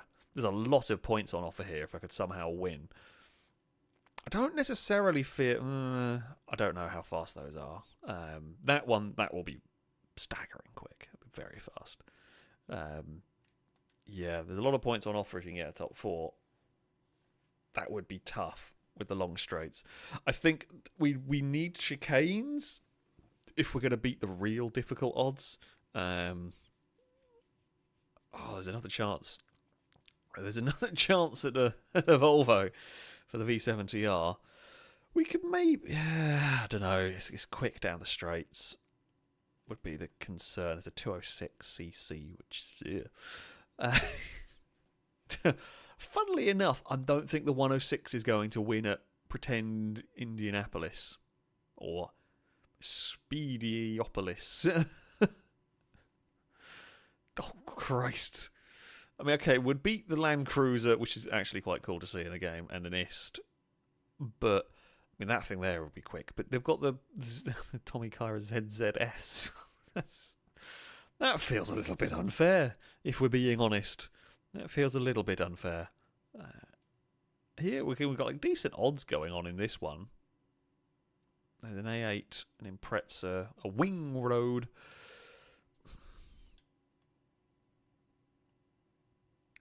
And I'm guessing this is a rally stage, which I'm not going to run.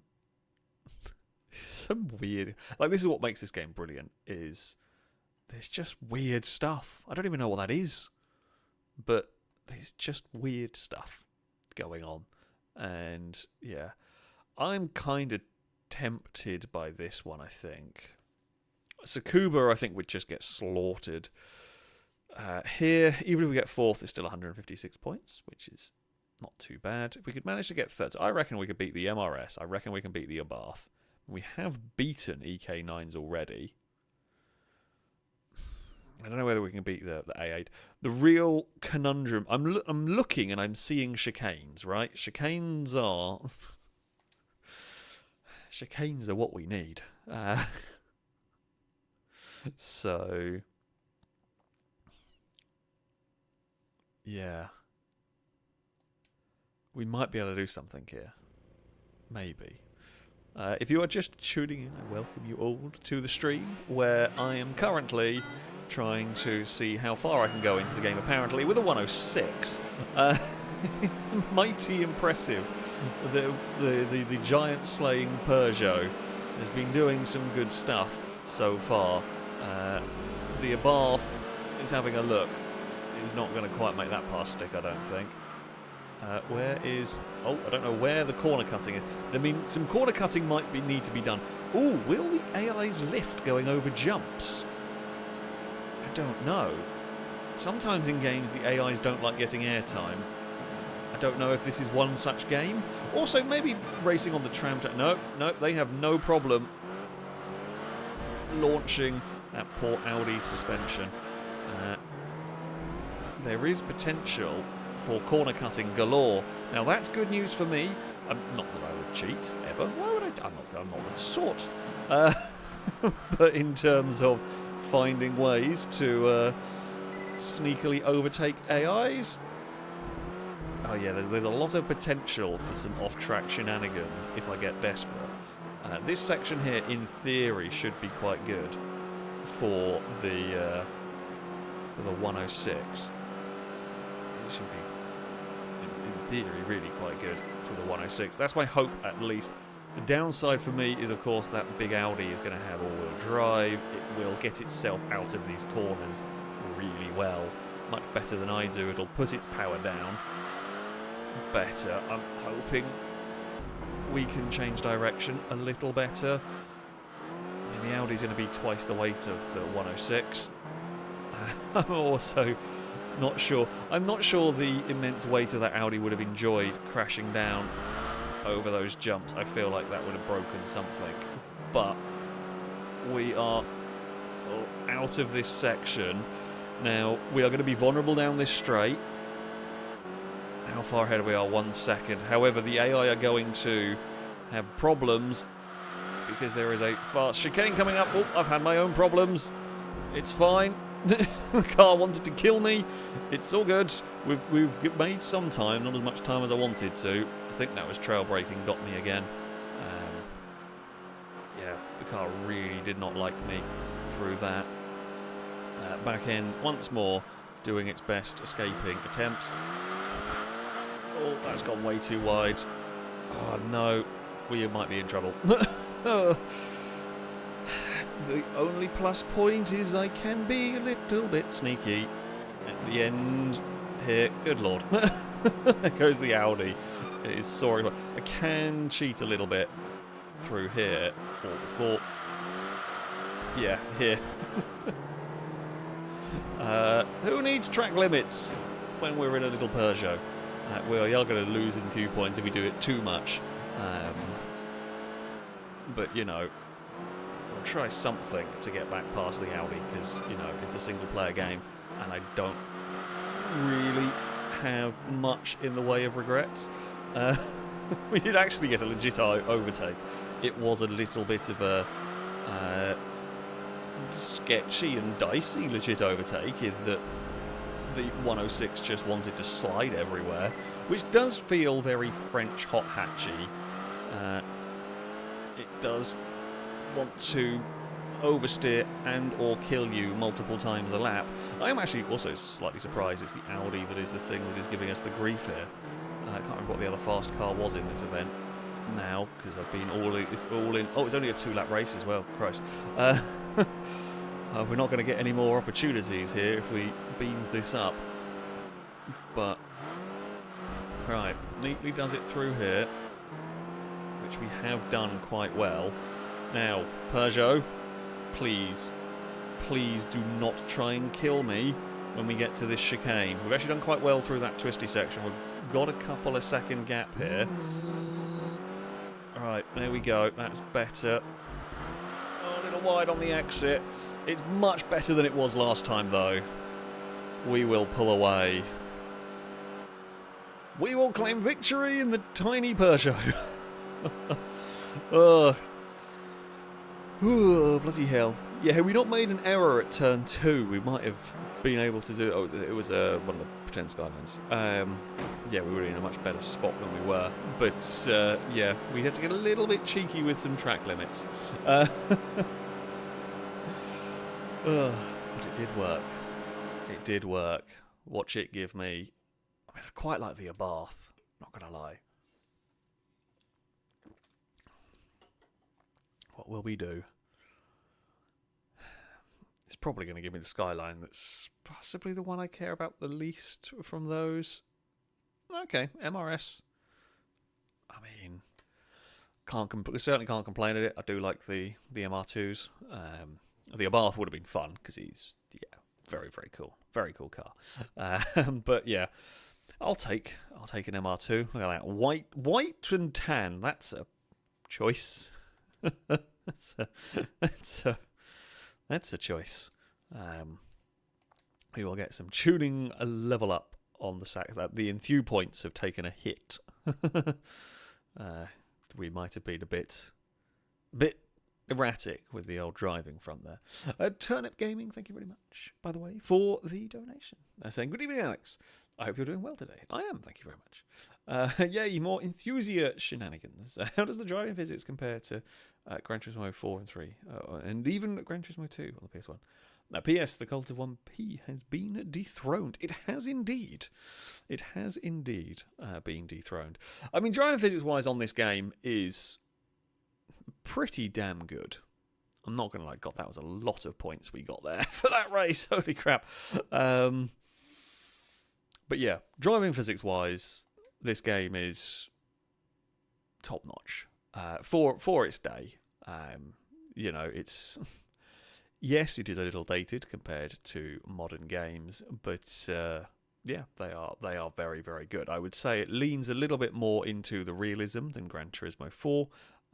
Again, we're talking era-wise, and it does a very good job. It's fun to drive the cars on here. They're challenging.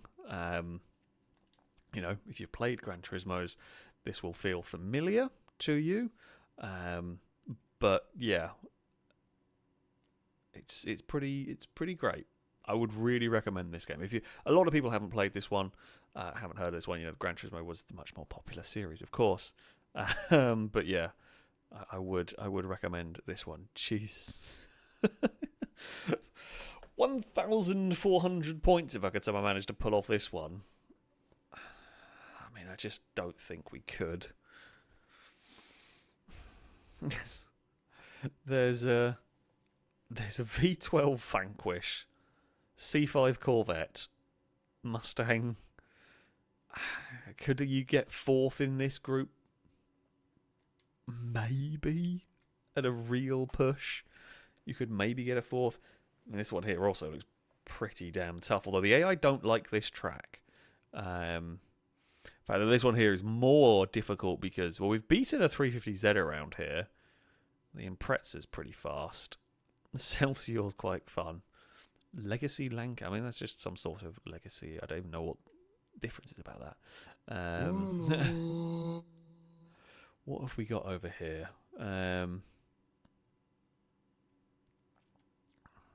Some 106s, Renault 5, Silvia, Cerberus, and the ZZ. French cars! Oh, yes. 406, 406, 406, Renault 5, Clio. Amazing. Chris, thank you very much for the donation. Saying, during Nissan's recall scandal in 2004, where over 2.5 million cars were recalled, it cost Nissan over £4 million in stationery alone. Jeez. I mean, that's one of those things that I can't say I've ever thought about, but it makes sense, actually. That, yeah, that kind of stuff, it would be, you know, quite costly doing that. Yeah, I can't say I'd ever thought about that, but yeah, you know, the cost of actually writing like all the recall notes and all of that is actually quite a lot. Yeah, I'd never thought of that, but it does kind of make sense in a weird sort of way. I'm reckoning the AI don't like this track very much, so I'm reckoning we could maybe score some good points here. I mean, the downside is you could score some good points there. The cars you can win are fun. I'm not sure I can even get fourth in this race. The cars are fun that we can win, but I just don't... Like, we're not beating... I just don't think we're beating that one, or that one. We might be able to beat those, but that's all-wheel drive. So we'll launch really well. That one will beat us. So that one will be behind us on the grid. It's not like we have a bunch of cars between us and it. Yeah, we're just not going to be able to do... I don't think we're going to be able to do well enough there. Here, I reckon we could at least... I mean, we know we can beat the Mini. It's whether those two. With like third place would still get us a nice bit of points. If we can bring the fight to the 350Z, I think we beat one around here. So I think we can do it. Possibly. Right. Let's see. It does help immediately into a corner. The fact that my thing is front wheel drive is not too bad. Excuse me, Subaru. The Forester was trying to use its heft to move us. Did not quite work. Also, just realised we're going the other way around this track, but that's fine. There's definitely no chance of me getting lost or doing something silly. Oh, Christ. Hello, Subaru. I was not even expecting a car to appear there. Yep. We almost managed to have an impressive dive bomb on the Impreza, but no, not quite. Okay. Oh. Alright. That is gone, I think, and I fear the 350Z is about to come and join it in having overtaken us. Because, yeah, the part that we needed... I don't know if there's a way to tell if the track's going to be in reverse or not. Because what we really needed is to go through the first section, build a gap, and then, yeah, the AIs would catch us later on in the lap, but we're going the other way around, and we've not gone into the really horrible twisty stuff, and I've got all sorts of crossed up going over that bumpy bridge. Oh, this track in reverse is not as nice. Definitely much preferred, or I don't know which way round is the way it's supposed to be driven. The layout we drove earlier was much nicer for me, and say for this. I think I locked the brakes again. Through there, like I'm trying to carry speed. I mean, there are little places where, yeah, you can see we can make a lot of pace through that end section there, but I can't really carry that so well. Oh, Peugeot, that's a bit too much. Oh no, it's fine. Meant to do that. Definitely meant all of that through there. Yeah, we're... I think we are going to settle in for a third place. Rather than going too crazy in trying to chase down that 350Z, which I just don't think we're going to catch. We should probably be more focused on whatever the car is behind, which probably the Mini. Mini's relatively competent, so it may well be the Mini that's come out of all of this in fourth. Yeah, it's not going to be as many points as we would like. However, oh, come on, Peugeot, there we go. I'm not fast enough. Certainly, this corner here is really dicey. I'm just going to be off throttle over there. I reckon you could actually be quite fast through that section if I had some trust in the back end of my car staying put. If we could get some of that trust going on, that would be nice. Oh. It's the most oversteery front-wheel drive vehicle I think I've ever driven. It really does. I also thought that corner's going the other way. That's poor from me. Oh, okay. I mean, I'm not going to lie. That looked like the track to me. I think if I'm not supposed to drive on it, it needs a little bit better marking. Like, I didn't even realise until I was on it I was going to get shouted at by the game for, off-track excursions, because it wasn't that obvious. Ooh. Okay, like there, for example, that's obvious that we've been a bit greedy. This has been a scruffy one. This has been a less than ideal race. Again, locking the brakes a little bit. It's not the worst there. We kind of controlled it fairly well. Bumped the bloody inside wall. I think we're going to have to recover some of these points. Oh, this is... yeah. Oh, this has been just poor. We have now got company from something as well. We need to not hit anything else would be... oh no, Peugeot, don't do that. Don't do that to me. I don't actually know what happens if we get to 0 in 2 points. I don't know if we get disqualified or something.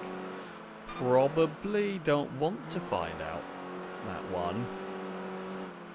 Like, that's less than ideal, and that was some commitment through this section.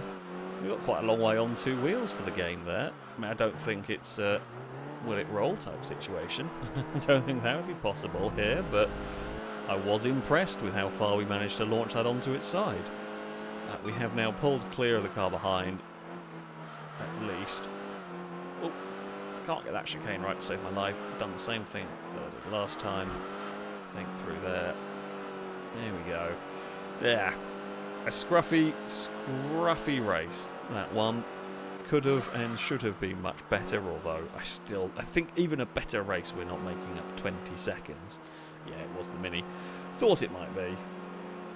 I mean, like, we were still really, 8.5, that's a tough race. We were a long way back. So, to end up where we did is not bad going. But yeah, could have driven that one better. What are we going to win? Oh, I feel okay. No, I had a horrible feeling that was going for a no car, but no, the slowing down kind of happened a bit quicker than I was expecting. 350Z, pretty damn cool. Not going to complain about one of those whatsoever. I think that's now technically the fastest car we have because that's now a B class car. But of course, if I run it, we won't score many points. So, for example, because we finished in our multiplier we got is much bigger, basically. So, yeah, we got a big multiplier for finishing in third there. Whereas if we had been driving a Nissan and finished third, we wouldn't have got anything. Well, we would have got anywhere near as many points as we just achieved. Hey, we got our ranking is now within 300. We can now do. We're going to need to take a rest day though, because we have, crashed a lot over the last few races. So we can do that. Does it fill the Enthusia points? It does. Fantastic. As Cora said, the basis of this game is use a bad car and get a decent finish is a lot better than winning with a strong car. So, technically speaking, my fastest car will be the 350. Let's go have a look at our garage. We haven't looked through the garage for a little bit. This is what we've been driving predominantly so far. But I mean, we have got good old C2 Corvette. We've got a DB5. We have got a Lotus Elise that we can potentially have a go with at some point. I mean, we have that. We have got a mighty steamer. I also love how it doesn't know how much. Like, the game must know how much power and torque to be giving the vehicle when you're driving it, but it doesn't give you the figures on the. Like, it's got to do the propulsion somehow, but it just doesn't give you the figures. But never mind. There's a good old, look at the old EK wagon. There we go. That's a thing and a half. We used the Skyline for a little while early on as well. We have won a Prius. Just in case you wanted to know, in case it was important, we do have a really early Prius. There is, Civic Type R, which we haven't actually used yet. Good old Colt. And an MR2, along with the fastest car that we've just unlocked now, the 350Z. Kind of saying the Toyota was probably embarrassed how low it was and told them to hide it. Is probably why. or along some similar lines. They just didn't want to. Can we go into spec? It does have the weight, but 1,850 kilos on it. I wonder if it's because it's a hybrid. Because I don't think the Pre had its stats either. Yeah, maybe it's the way the hybrid interacts in the game. It's not accurate. Because the engine power would be significantly less because some power comes from the electrics or whatever. But there we go. Unfortunately, we cannot paint the Prius pink. Sadly. I hate to tell you the bad news, but the Prius cannot be pink. Okay, R1 events. That is a mad track. Oh god, that's straight. That's straight with my poor Peugeot. Oh good lord. It's 2,640 points on offer. I'm not going to get 2,640 points here. I can tell you that much. I mean, I don't know whether. Like, I'm looking at this going, could I get 4th? Don't think we can even get close to that. Doubt we can beat that. Doubt we can beat that? Although, admittedly, maybe if there are some funky chicanes, it would have issues. And, yeah. SL500, we might be able to beat. And the problem with the TT is the all-wheel drive is going to launch so quickly. Which isn't great. Tsukuba.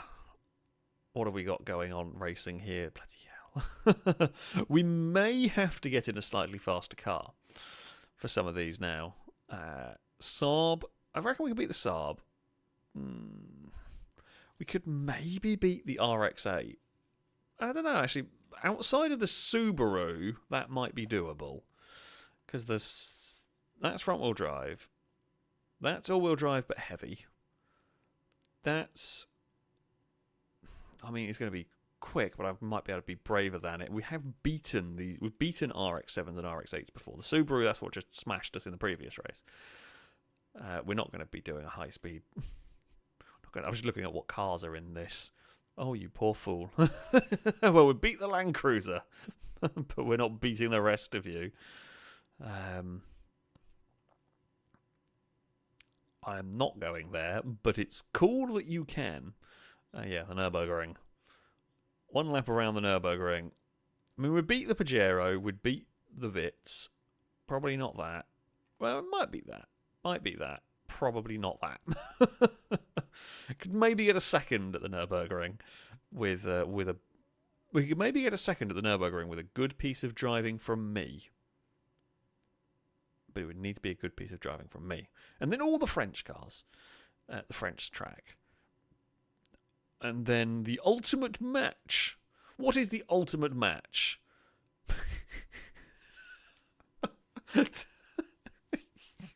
The ultimate match, apparently, is a Moblio versus a 106 in the desert in a rally stage.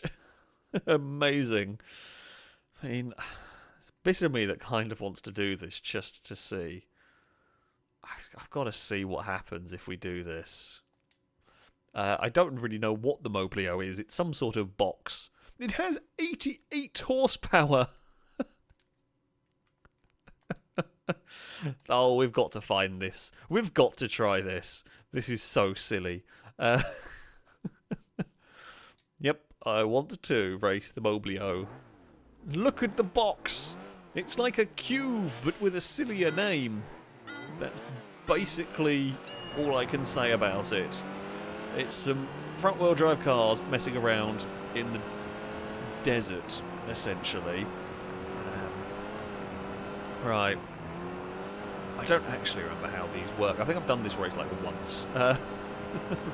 Patricia saying bonus points if you roll and win. I don't know if I can. I don't know if I can roll in this game, unfortunately.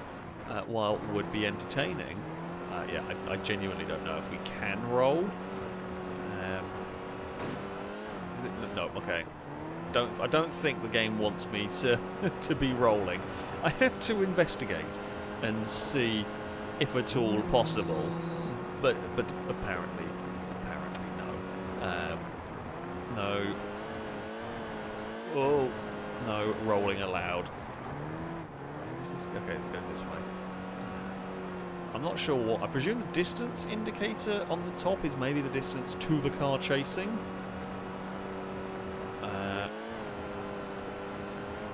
possibly, because I've got no real frame of reference as to how far this track is. Okay, we're going this way. I think, as far as systems go, this gate system here is actually not too bad for denoting the track. That looks like a finish line up ahead. We're just going to blast along in the desert. Come on, Peugeot. Let us see how far... I mean, you're not going very fast, but let's see how fast you can go. I'm presuming the exclamation points mean jump. There was a jump. We got some air time. Okay, that's not a finish line. That's a building. From a distance, that really looked like a finish line gantry, but I guess this thing can only load so much in. So, yeah, that's kind of understandable. Well, again, bear in mind this game is 20 years old this year, which is madness. There are some people watching this that were not alive when this game came out, I presume. Yeah. I feel very old. But there we go. I mean, I didn't have this game when it came out, but, you know, I was very much, you know, I did have games. God, we're miles ahead. We're absolutely miles ahead at the moment. I mean, we were expecting this as a relatively easy win. This was just a nice, easy 300 points that we could pick up. And we'll hopefully. I mean, we'll get the Moblio because it's funny. And I'm actually not even sure who makes it. I'm guessing it's like a Mitsubishi or something. But, yeah, we will we will see.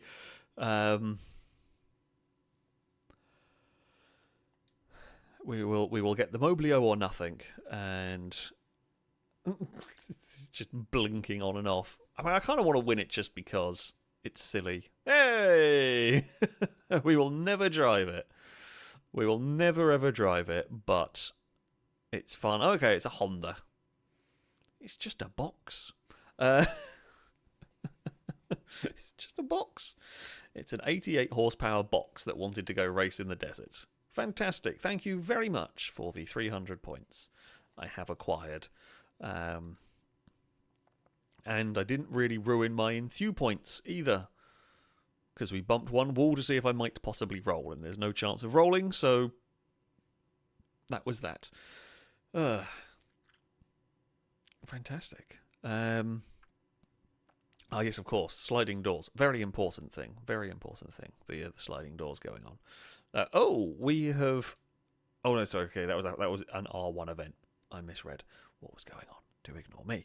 I thought we'd leveled up again. Surely we couldn't have leveled up from that. But yeah, okay, cool. Do we stick with the 106? Do we need to grab the Elise? Maybe? I mean, I'm actually quite impressed how far the 106 is getting us into this. What's this one? Ooh. I presume this might be the snowy... Yeah, okay, this is a snowy race. I somehow don't think my front-wheel drive Peugeot is going to beat an all-wheel drive R32 Golf in the snow. Yeah, no, that's not happening. Also, how are my odds so good here? What have they got going on? Okay, they've got a Wing Road, SEMA, I don't know how it's pronounced, Stratos. I mean, you could end up fourth there, but you wouldn't get very many points for fourth. Right, Tsukuba. What are we reckoning? What are we reckoning here? We know the Mini Cooper S is actually quite fast in this game. I reckon we can beat that. I reckon we can beat the Celsior. I don't think that's going to enjoy life here. I presume your rear-wheel drive. It's got a big engine, but that's it. Now, the Cobra, as brilliant as it is not going to be great at Tsukuba. I don't know if the Camaro is going to work. In this game, the big, heavy cars do have difficulties. That might be a bit tougher to beat around this track. I haven't got any of the chicanes that we can do silly nonsense with that normally lets me outperform cars. I reckon this is worth a try, though, because if we even get fourth, we still get a good chunk of points. So there we go. Turnip Gaming, thank you very much for the donation. So it looks like Enthusia was developed in the same game engine as Gran Turismo. Also, GT does the same thing for certain cars, not showing their power stats. Yeah, I mean, all sorts of games have done it for various reasons. While the game will be making the calculation one way or another. Yeah, they don't. I mean, this is made by Konami, I think it was. So I don't know whether it uses the same what it uses, but it's definitely. It feels very familiar if you've played Gran Turismo and everything. I mean, the physics are, I would say, good lord. Okay, Mini, just completely and utterly forget that there is anything. I mean, I do that to AIs. AIs are not supposed to do that back to me on that one. Okay, well, the only good news is the Celsior has gone and done it to the Mini, and I'm going to profit from that one. We're going to launch a Peugeot through. It's fine. It's a little dicey. Camaro, come here. That's twice now we've been rather brutalised by an AI car. Admittedly, the Mini didn't really hit us. It was just a mile off the track to make the pass stick. It's something. And that is... yeah,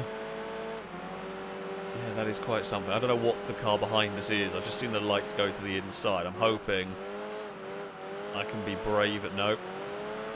I was an idiot. Oh, no. That's so much understeer through there. Can we have a look into toe on? Do we take the Mini's line into the first corner? And we are much smaller and lighter.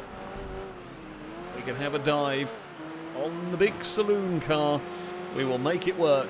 Come on, little Peugeot. Come on, little Peugeot. You can do this. Make life difficult. What we are making life easy for is I think it was the Camaro rather than the Firebird, wasn't it, at the front? Did not really pay enough attention to what it was. But we have definitely made life easier for it because we are really having our own battle. I'm not sure I could match it anyway, but still... We are having an entertaining fight back here. Oh, not done that one right. My turn to be a rallycross car. Now remember, brake late into this final corner. One thing I do have going, I don't have rear view mirrors here, but at least because we're at night, the headlights do show up. Oh, I almost crowded it into the pit lane there. It's going to fight back. Fair enough. I know what we're going to do. We're going to do another absolutely huge dive into turn one. There's a bit too much sideways there from us, and then we're going to be a bit cheeky on the exit. Couldn't stop it. We may have to go for another huge... Oh no, it's going to freak out. It's out of position down here. We are being a bit... touring car-y, for want of a better word. To be fair, we have got the Celsior. Oh god, okay, there's two of them stuck behind me. The Mini is also learning from what I am doing. The AI is the AI is learning. About to say, the other two cars in the race aren't actually all that close. Good lord. Okay, the Mini's actually driving worse than me, and that's saying something because I have been rather adventurous with my car positioning in a lot of this. We're going to go with adventurous as a way to describe how I've been driving today. That Mini has been worse though. Mini has really been something else. I did not really get in that final corner right at all here, but for the first time ever we have come out of the final corner with not the lead of the race but the lead of our race. This is our race. The Camaro's gone. The Camaro's in another battle. It has nothing to do with this fight.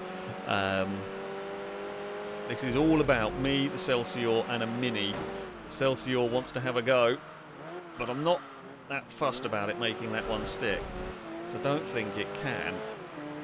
What I am worried about is the Mini trying to murder us through here, for example. I could also do with the Mini fighting with the saloon car, and if they fight each other, That could really help me out. I'm trying to be smooth into some of these corners, and I'm just not now braking late enough. But I'm also very acutely aware that if I run wide anywhere, we will lose. We'll probably fall off the podium if we run wide. So we've got to be super careful with this one. And yeah, trying to spot braking points isn't the easiest. Oh, in this. Oh, that's way too much understeer. We could be in trouble. We are in trouble. I mean, I know exactly what we're going to do again, because we've been doing it all race to the Celsior. It did try to get across there to cover, but it couldn't do it. This has been a great touring car battle. It's been really fun. Again, it's actually been a genuinely really good race. It's going to try. Oh, I mean, you pushed me into that one a bit, and that was what was going to happen. We have been very, very cheeky through a lot of this. Admittedly, the Celsior has likewise returned in kind through large portions of this race. Please, Mini, distract the big box. I need help. I don't know why the Mini would help me, but, you know, if you could, distract the box. Oh, I've got one more lap of this. If I could go better through the final corner. The problem is I'm so busy defending that I'm not really been able to even figure out where I need to brake for these corners with this car. So it has been all quite erratic from me, because we have literally just been in absolute full defend mode for the entirety of this. And, well, defend mode slash absolute lunacy into turn 1. Wanted to make sure we covered the inside in case that Celsior tried to get to the inside on the exit. There is not alongside this time around. We can break into the hairpin in peace, although it has not really been any peace for us in this race. The Celsior, has given us a bump and a half through there, which is honestly not that surprising. It's the first time, though, it really tried and had a look through that corner, although that was never likely to be a spot where you would be getting an overtake on through there. I think we might be far enough away that it can't, provided I don't really mess up the final corner, which is something I have really struggled with in this Peugeot. Come on. Get turned in. That's good enough. That will do. Oh. Oh, good lord, that was a race. That was one hell of a battle. The Cobra just didn't work there, unsurprisingly. That was the car that really struggled. The Cobra and the RX-7. I mean, I say that. The Camaro was incredibly fast. I don't know if the Celsior could have gone quicker than me, I think. Not much, though. I still think the Camaro would have won by a large margin. That's going to be a nice haul of points. Well done, little Peugeot. I mean, I think the Mini lost more of the Enthusia points than I did, to be fair.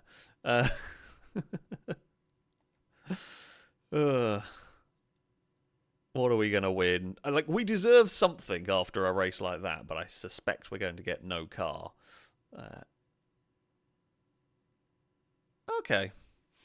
Fair enough. Is the Celsior is that the Lexus? The LS 400? Or whatever the thing is.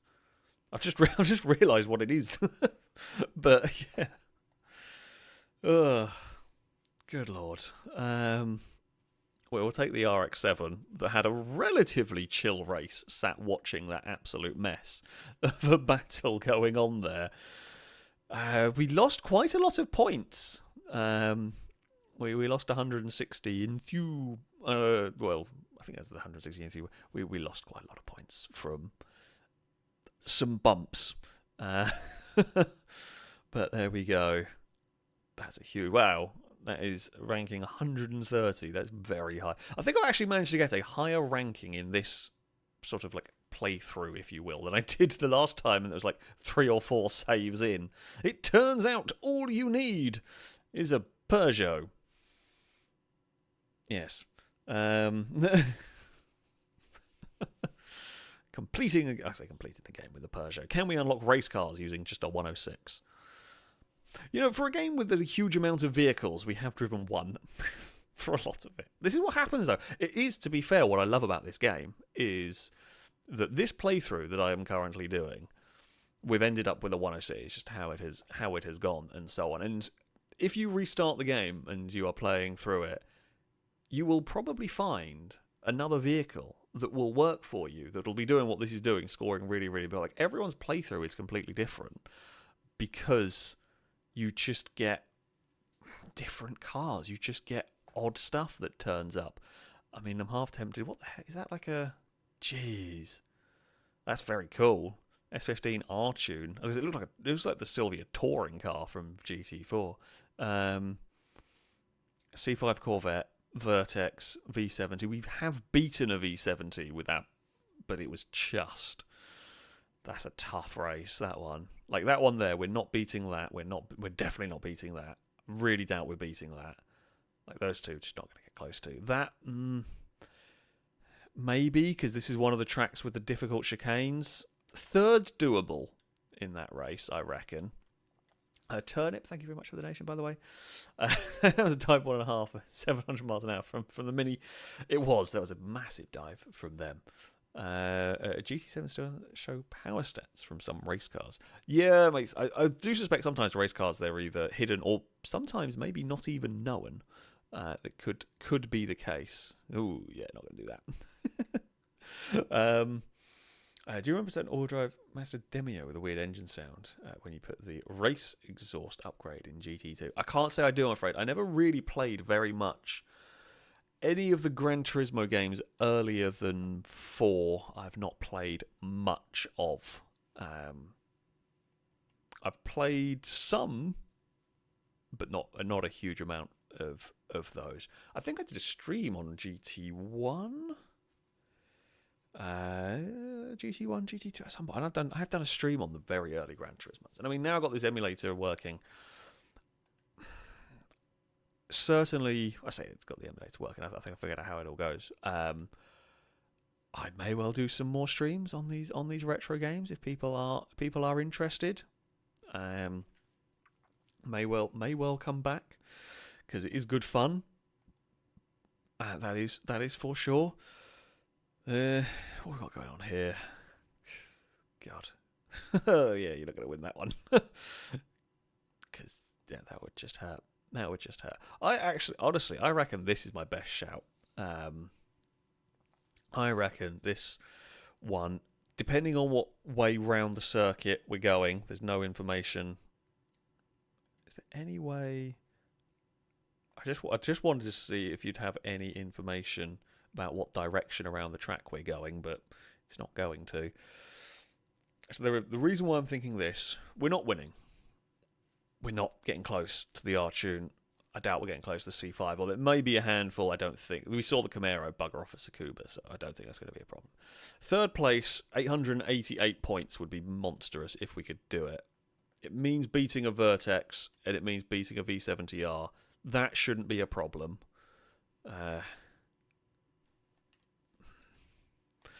Let's give it a try. I think this might be tough. This might have been a bad call. We will see. We will see. Is this the way we want to go around the track? Probably. We're going to get... The downside of going this way around the track is we're going to get murdered at the top of the hill. Or going up the hill, I should say, by very powerful cars. Hopefully, we can get off the line well enough, which we do. The Volvo, I've got that all-wheel drive Volvo power. Okay. All-wheel drive Volvo to the lead of the race. Now, we know the Volvo's not very good in the corners. We know it doesn't really like the corners, so we will launch ourselves back past again. Volvo, do you want to give me a push? Okay, we're not getting close to the Sylvia, we're not getting close to the Corvette.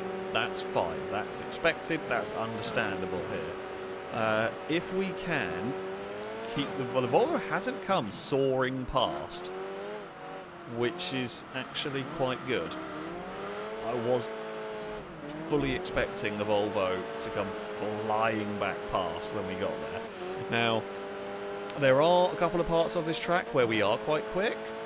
Unfortunately, this section coming up here is very fiddly. I'm not actually very good at. There's some track limits violations. Shush. Don't worry about it. Oh, Peugeot, no, don't do that. Please. Please behave. Yeah, if we can get out of here, the chicane down the back straight, provided we don't have the really big oversteer craziness that we have experienced at some points. If we don't have that, we should be okay. But that's a big if. Alright, come on. Come on, Peugeot. Actually, it does look like we pulled the... So the Vertex, I like the Vertex a lot, of course. Funnily enough, who would have thought? But I don't think it's going to be particularly great at this track, and I don't think the Volvo is what you want at this circuit either. I mean, like if I was driving it, could probably make it work a bit, but it's not going to be a great handling machine, apparently, compared to the might of the 106.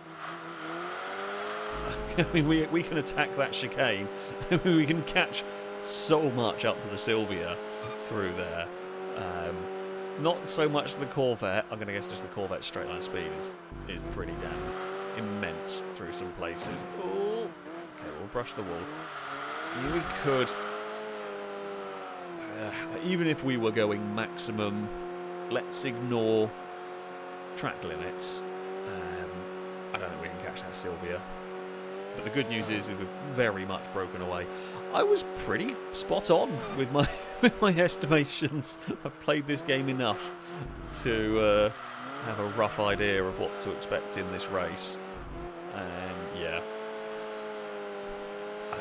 if we were ahead of the Corvette, let's say by some miracle we got into the twisty bits ahead of the Corvette. I just think as soon as you get to a straight, it doesn't even matter how much you defend in the corners.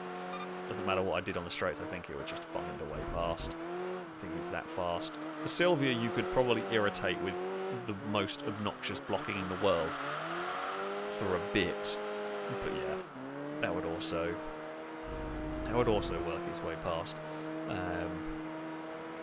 So yeah, we have found ourselves in a little bit of a lonely race. Someone in the YouTube chat was saying, recognise this track from a more recent game. I can't think of any. I mean, I always feel like any time there is a racetrack that goes up like the San Francisco style hills, I always think of Grid, the first Grid game. That like the rest of this layout is nothing like any of that, but just the going up the hills just reminds me of Grid. And I know it's not the only game to have that style of circuit in it, but it does just always make me think of Grid. But yeah, I mean, the Seattle circuit from the old Gran Turismo as well, a little bit.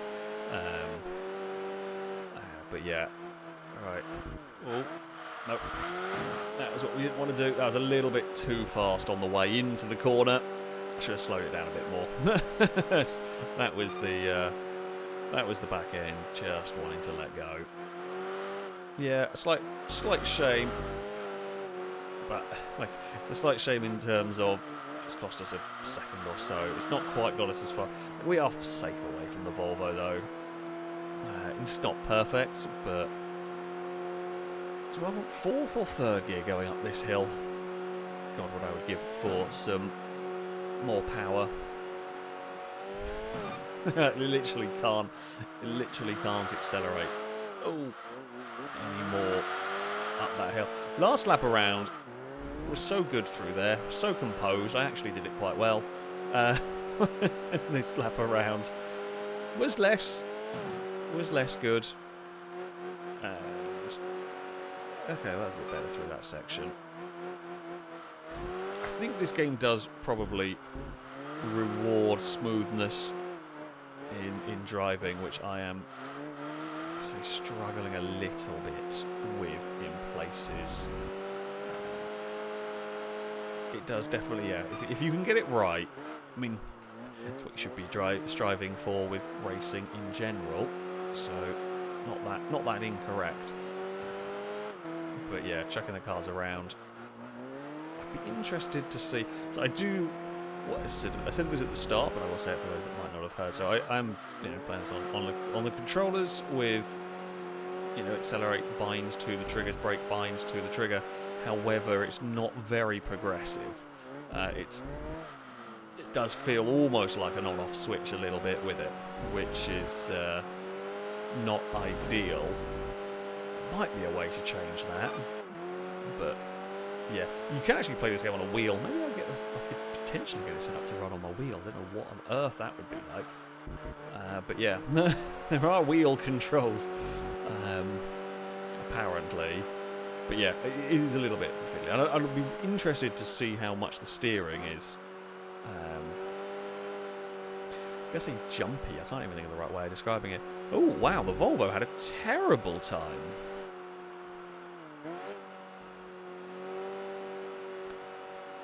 That is... yeah.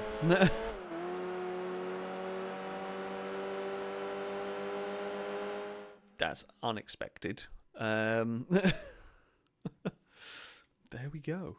Weird I say. I've played this on a G920. It's eerily a lot like most modern sims. I might have to give it a go. Like I think, as I said, before I talk about this guy, for the technology that was available for consoles at the time, this was fantastic. This was about as good as you were going to get. So yeah, it's good to. Oh, you asshole game! There was interesting stuff. Why? You could have God damn you, game.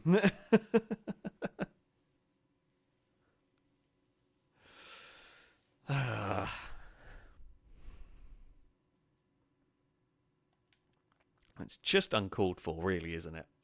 So many fun stuff. I think the car's leveled up again. The Enthusia points have taken a bit of a hit. That's fine. We are now level 3 weight. We are the lightest of 106 can be in the game.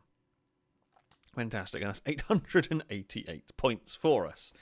Not the biggest point haul. Ooh, we can now join RS events. Yeah, this is the furthest I've ever got in Enthusia. That's crazy to me that we've managed to get this far in Enthusia in one day using a 106. It's literally...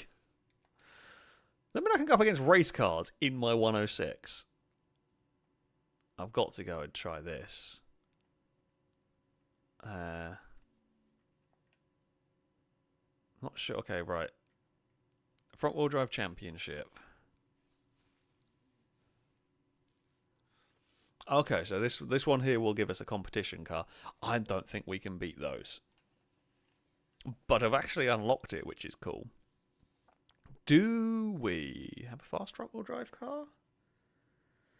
Like I was contemplating, do we try and try and complete one of these RS events?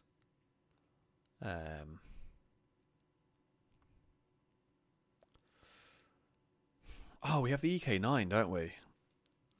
We do have the EK9 that we could jump in, and that would probably work in this. Because, I mean, I'm going to change my car. It's going to skip a day, and it's going to be a different bloody track. knowing my luck. Do we have any more... What horrificness is this going to be? Ooh! Ooh, yeah. Yeah, that would be death. That would also be death. Yeah, there's some French car. I don't want to do that one. Nürburgring. I mean, that'd be in there. Ooh. I don't think I've ever seen that in the game. Oh, that's not what I meant to do. There's just a 1.8 Corolla. Why not? I love this game for the weird and wonderful stuff that turns up. It's just so good. It's just so good for weird and wonderful crap.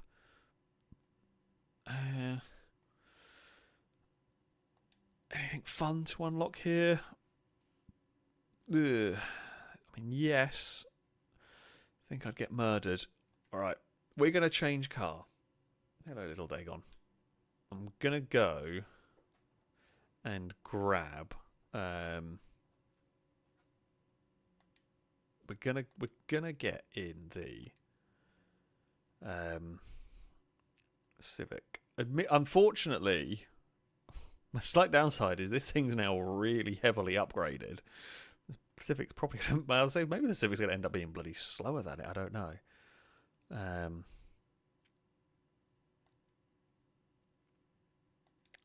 I mean, we can.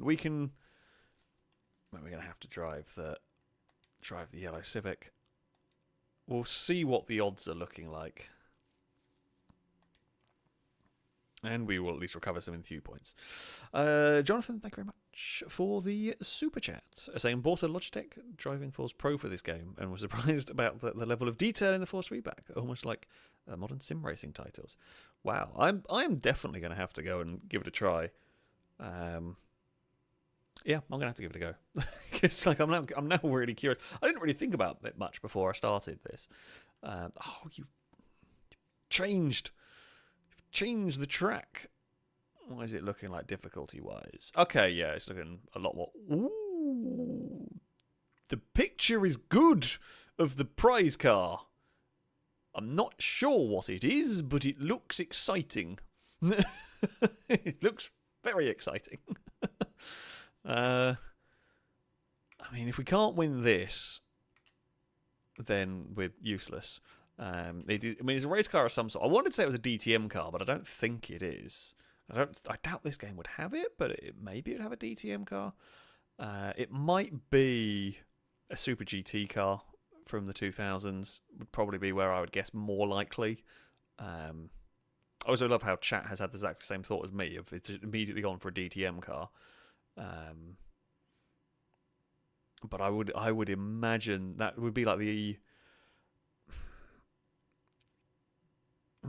See, I was thinking Super GT, like the R34 Super GT car. I'm not sure if the wing's right for the Super GT, that type of car. I'm not sure.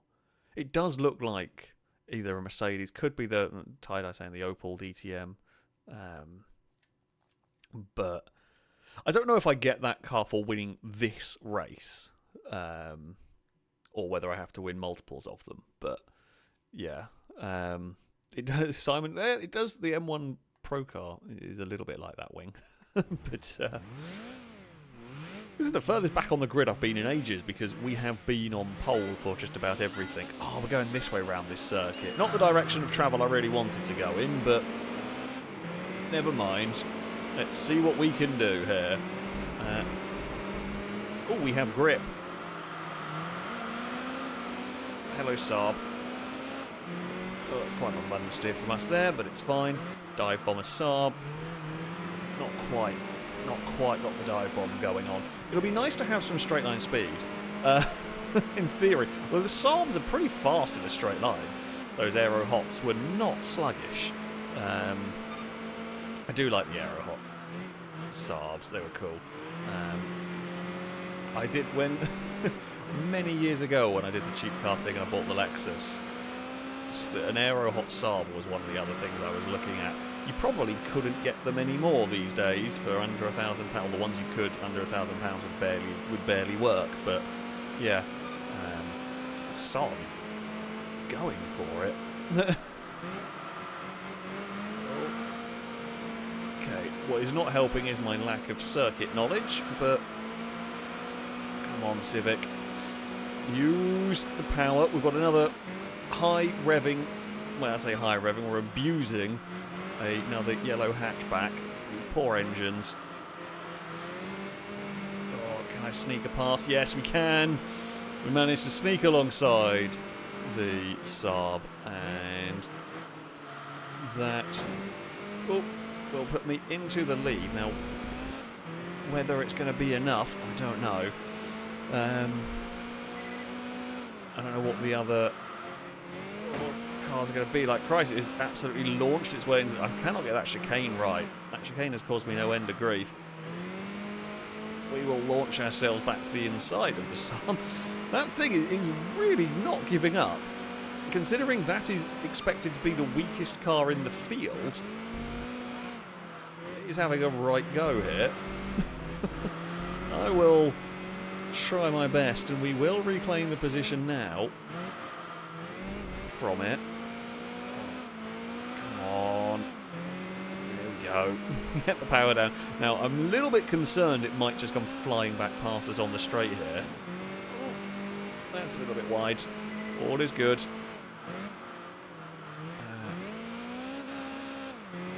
That corner there is quicker. That corner is quicker than I'm taking it. I'm just hoping the AIs are being a little bit more nervous through there than I am, for want of a better word. Right. It is nice, though, to have a car that's comparable in straight line speed, having been driving the Peugeot for so long. Okay, we are still within a second of us. If we can be neat and tidy, and this is a 6-lap race, there is a lot of opportunities for me to throw this one away. I don't want to. I am going to strive really hard to not throw this one away, but there is ample opportunity for me to do something stupid. This is possibly the section where I'll be fastest. Oh, clonk the curb. God, like, I've spent so long driving Peugeot, an actual fast car, a faster car, completely throws me off. Because it's actually got some speed and some grip about it. It's something different behind us, as the Integra has now got past. Oh, that's not a line that you need through there. Okay, we go to that view to use a mirror, because it's the only way I've got to look back in this. The Integra has caught a bit. We can defend in places. Plus, if it gets past, this is probably one of those. If it gets past, I'll end up being slightly faster, because I can kind of gauge where I need to brake based on what it's doing. The lack of braking board, when I say lack of braking boards in a lot of places here, do make this one a little difficult to judge.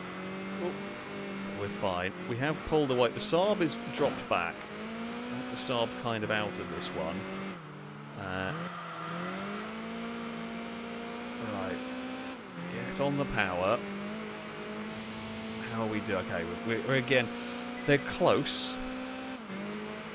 We've made a little bit of time there. Brake a little bit early on the way through here. Try and not upset the back of the Civic. It's definitely more planted than the Peugeot. Definitely couldn't have done this with the Peugeot, I don't think. I mean,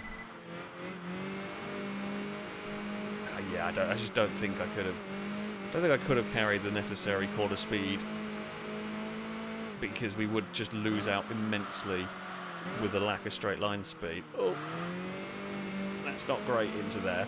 We did not hit the wall though this time around. We did almost cut the corner on the exit, and we have lost some time to the Integra. That's better though, through the chicane there at the end of the lap. We're a little bit all over the place. Got to keep an eye on the in-through points that I don't get myself disqualified, because that would be bad. That would be bad. Okay, it's within a second. It has not gone anywhere. I'm not sure whether I prefer that following me or the Saab, if I'm being honest. Neither are great things to be following you. We're still safe for the moment. Oh, it's going to come down to me not making mistakes. Don't put pressure on me, game. I don't know if I actually have to win the race to win the prize car. You might have to win the race to win the prize car, but, you know, don't know how it works here. That was torturous to the engine. That section there I've not been great at. It's holding very steady at around the 1 second mark. Oh, it was a lot braver down there than me. I have been trying to go slower into that corner to get faster out the other side. didn't think I was that much slower this time around. It was right there, but you're not going to pass, I don't think, through that section. Oh, I'm out of position though. Don't think the Integra was able to profit from it there. Oh, we've had a scruffy lap. Thankfully, the lap has been quite poor, but we have affected the Integra enough to keep it behind us. Track limits are becoming suggestions. That's fine. We've got the, you know, lives, if you like, to get away with it. In few points to not get disqualified. We've built a little margin thanks to track limit interpretations. Now, where is it? Okay, it's out of sight. Well, mostly out of sight of the world's worst rearview mirror. I mean, I'm looking at my lap times. They're being consistent. That makes it concerning how fast the Integra could go. Come on, we need to be in the 49s now. This lap has actually felt better so far. A bit stifled through there. It's fine. We made it work. It's still going to be about a second back, I think. Yeah, it has closed all the way through that section. See, I just don't trust the car going quick on the way into that corner, because we had some issues at the back end letting go. Although there is 100% more speed to be found through that section. I am just not finding it currently. God, the Integra is fast through that section as well. Oh, turned in too late. We'll launch it onto its side. It's not the worst thing in the world. Okay, we ended up using the wall to slightly slow us down there. Not the best tactic I've ever done, but it's... we've got out the other side in one piece. Like, that's the bit that's mattering. Oh. And again, we're a little wide, although that wide line there is cheeky, but it helps us because we can literally fly it through the final corner because we're so wide on the turning point. Track limit suggestions are being adhered to. We've again got the gap back out to almost 2 seconds, which is what we probably want for a tiny bit of comfort here. We did get a 49.5 in terms of the lap time. That's what I wanted. In fact, I think we've actually been quite good through Sector 1 there. We are further away than we were last lap around, so that's something. Kept the gap at 1.6. It seems to, like, if we are a little bit cheeky in that final corner, I'm not sure we make a second in going wide, but oh no, that's terrible through there. Too early on the power, too eager. It's still going to be too far back, I think, to dive us here, but it will have gained another 0.3 of a second.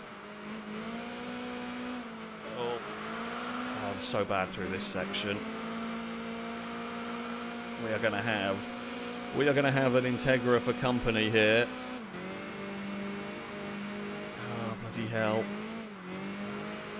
It's close. It's close, but it is heading into... oh, no. Weight transfer's gone wrong for me through there. God, yeah, I got the weight transfer wrong, and the car just did not want to get itself turned. It was getting carried away going one direction, although we have recovered that surprisingly well, considering... yeah, we actually got the gap back out to 1. Oh, it's done it again through there. Got really snappy at the end. It's been scruffy, to say the least.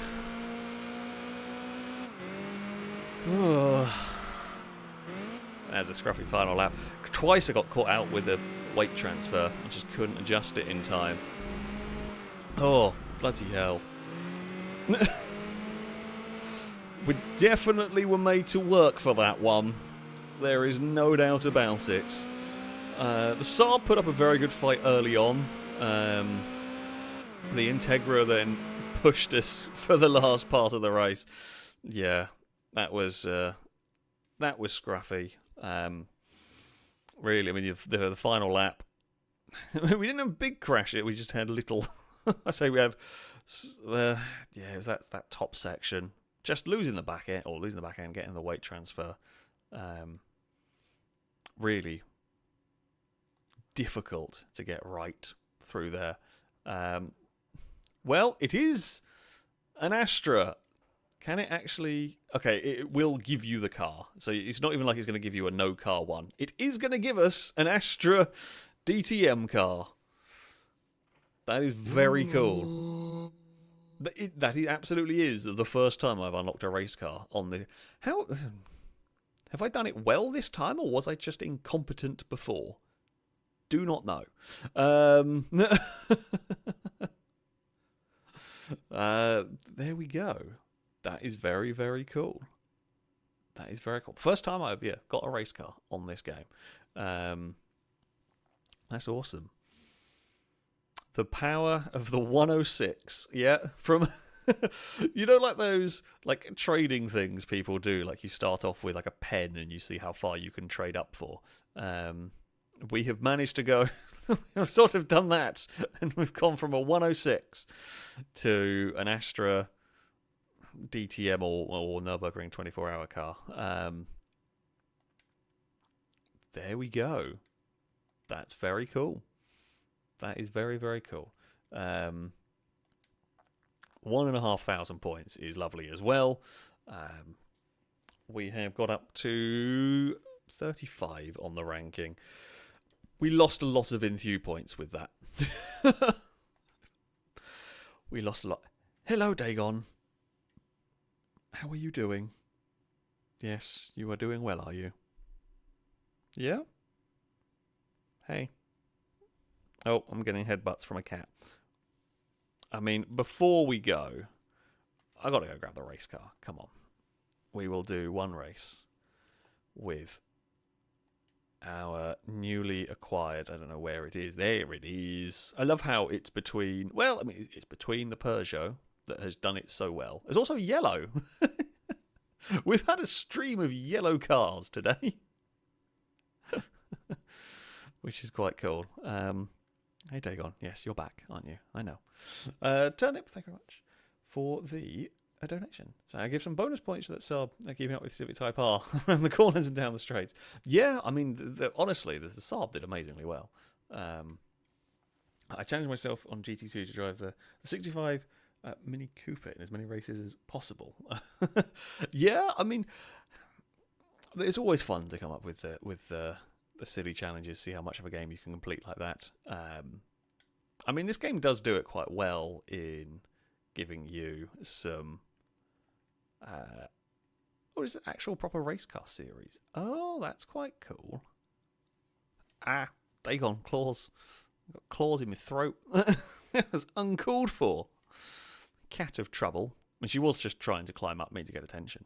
Oh, geez, look at the things we're racing. There are proper DTM cars. That's really good. The race cars, there are more in here. That's what I thought it might have been that we won. That one, but not quite. The McLaren F1 GTR. I mean, I'm going to give it a try. Oh, God, it's 10 laps. Well, I guess we're going. We can go a little bit longer in the stream. Sure, why not? Why not? I mean, it will be a fairly quick 10 laps because... race car, Tsukuba. Oh, Tsukuba backwards. Well, that's going to really throw me. Look at the grip. We are off. We are underway. Oh, that's a lot of grip. That's so much grip. Oh, there goes an NSX. No, I am... Yeah. Oh, the Mercs caused trouble for us. I am not, absolutely not prepared for the amount of grip that this car has got. Yeah. Funnily enough, going from racing Peugeot 106s and a Civic to, whoa, driving a DTM car, that is quite the sudden jump. I was, not going to lie, slightly hoping that we would be able to race the in the normal races with these, but I guess this game has just like specific race car series for the race cars, so you can't go and take your DTM car up against. Oh no! Oh dear. Okay, we've got a clonk from the skyline. Yeah, this is. I thought I was saying these races are really hard. Yeah, I think I would need a bit of time to try and get used to figuring out what you can do with these and what you can't, because it is a whole different ballgame.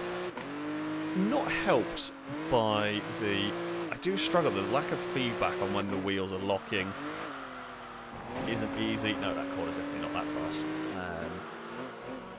Oh, yeah, the lack of feedback on that.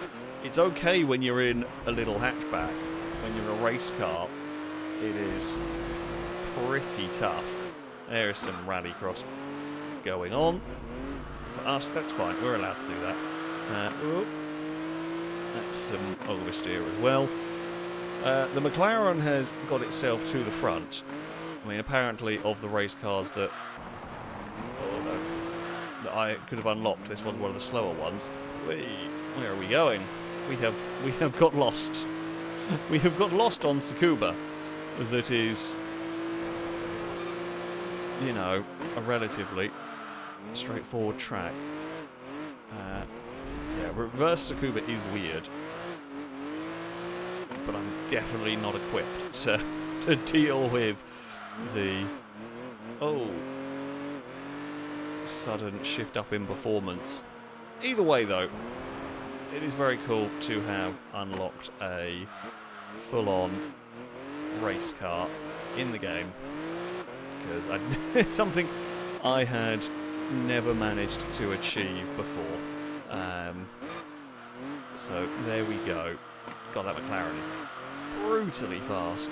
I don't know if the race cars are randomised or whether they are specific prizes for specific events. I'm going to presume specific per event. I will say, I did, when I was testing the game, drive the R390 GT1 car around Tsukuba, and that definitely felt a lot easier to drive than this. So there possibly are easier to drive race cars, but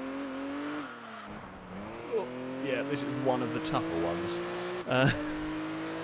as you know, as you do. Regardless, yeah, it's pretty cool. I am not going to bother finishing that one because we can spend another 6 or so minutes driving around going nowhere and still end up in the same place. It is nevertheless very cool to have a race car in the game, and yeah. Well, there we go. We will go get our Persia. You know, return to the what we know with the Peugeots and all that. Valerie Vixen, thank you very much for the bits. Saying now this is the FailRace I love. The incompetent one that crashes into everything. That is how it goes. That is how it goes. Sometimes, you know, we were much better. We were much better with the Peugeots and all that. Oh, that's not what where I meant to go anyway. Can we check? Like, I don't know what this does. Okay, that's just that page. I'm just going to see whether they're like stats or whatever. Not much. It's quite confusing. But anyway, yeah, this has been really good fun. Jumping back into Enthusia. I do love this game. I cannot recommend it enough. If you have not played it before, it is really, really well worth it. If you have played it before or not played it for a while, I mean, it's always fun to go back to. Yeah, I'm playing this on an emulator. It was very, very straightforward to do with, was it PCSX2? Really did not take too long to get all of this working, but you can, of course, also find it on, you know, I have also got it on a disc. You can find it eBay, CEX, whatever secondhand game shop might be in your country. You can come across it. It is a rarer game, like rarer than Gran Turismo 4, but there are copies of it about. You're not going to pay 30 quid for a copy of it. So, yeah, Really good fun. I hope you've enjoyed this. I've had some good entertainment out of this one. And if you want to see some more classic games, I may well try some different ones. Who knows? Yeah, do leave suggestions for what you would like to see streamed at some point in the future. That, though, is going to be it from me. Of course, a very, very big thank you to all of those who donated, those who subscribed. It is incredibly, incredibly appreciated indeed. I'll be back tomorrow. I am not complete. Well, I'm going to have another go. I can't get Xenonauts to work at the moment, but I'm going to have another try tomorrow. I do not know what I'm going to be. Don't know what I'm going to be streaming tomorrow. Possibly Xenonauts, possibly not. We will see. But that shall be it. From me for today, of course. Thank you all very much for watching. And until next time, goodbye.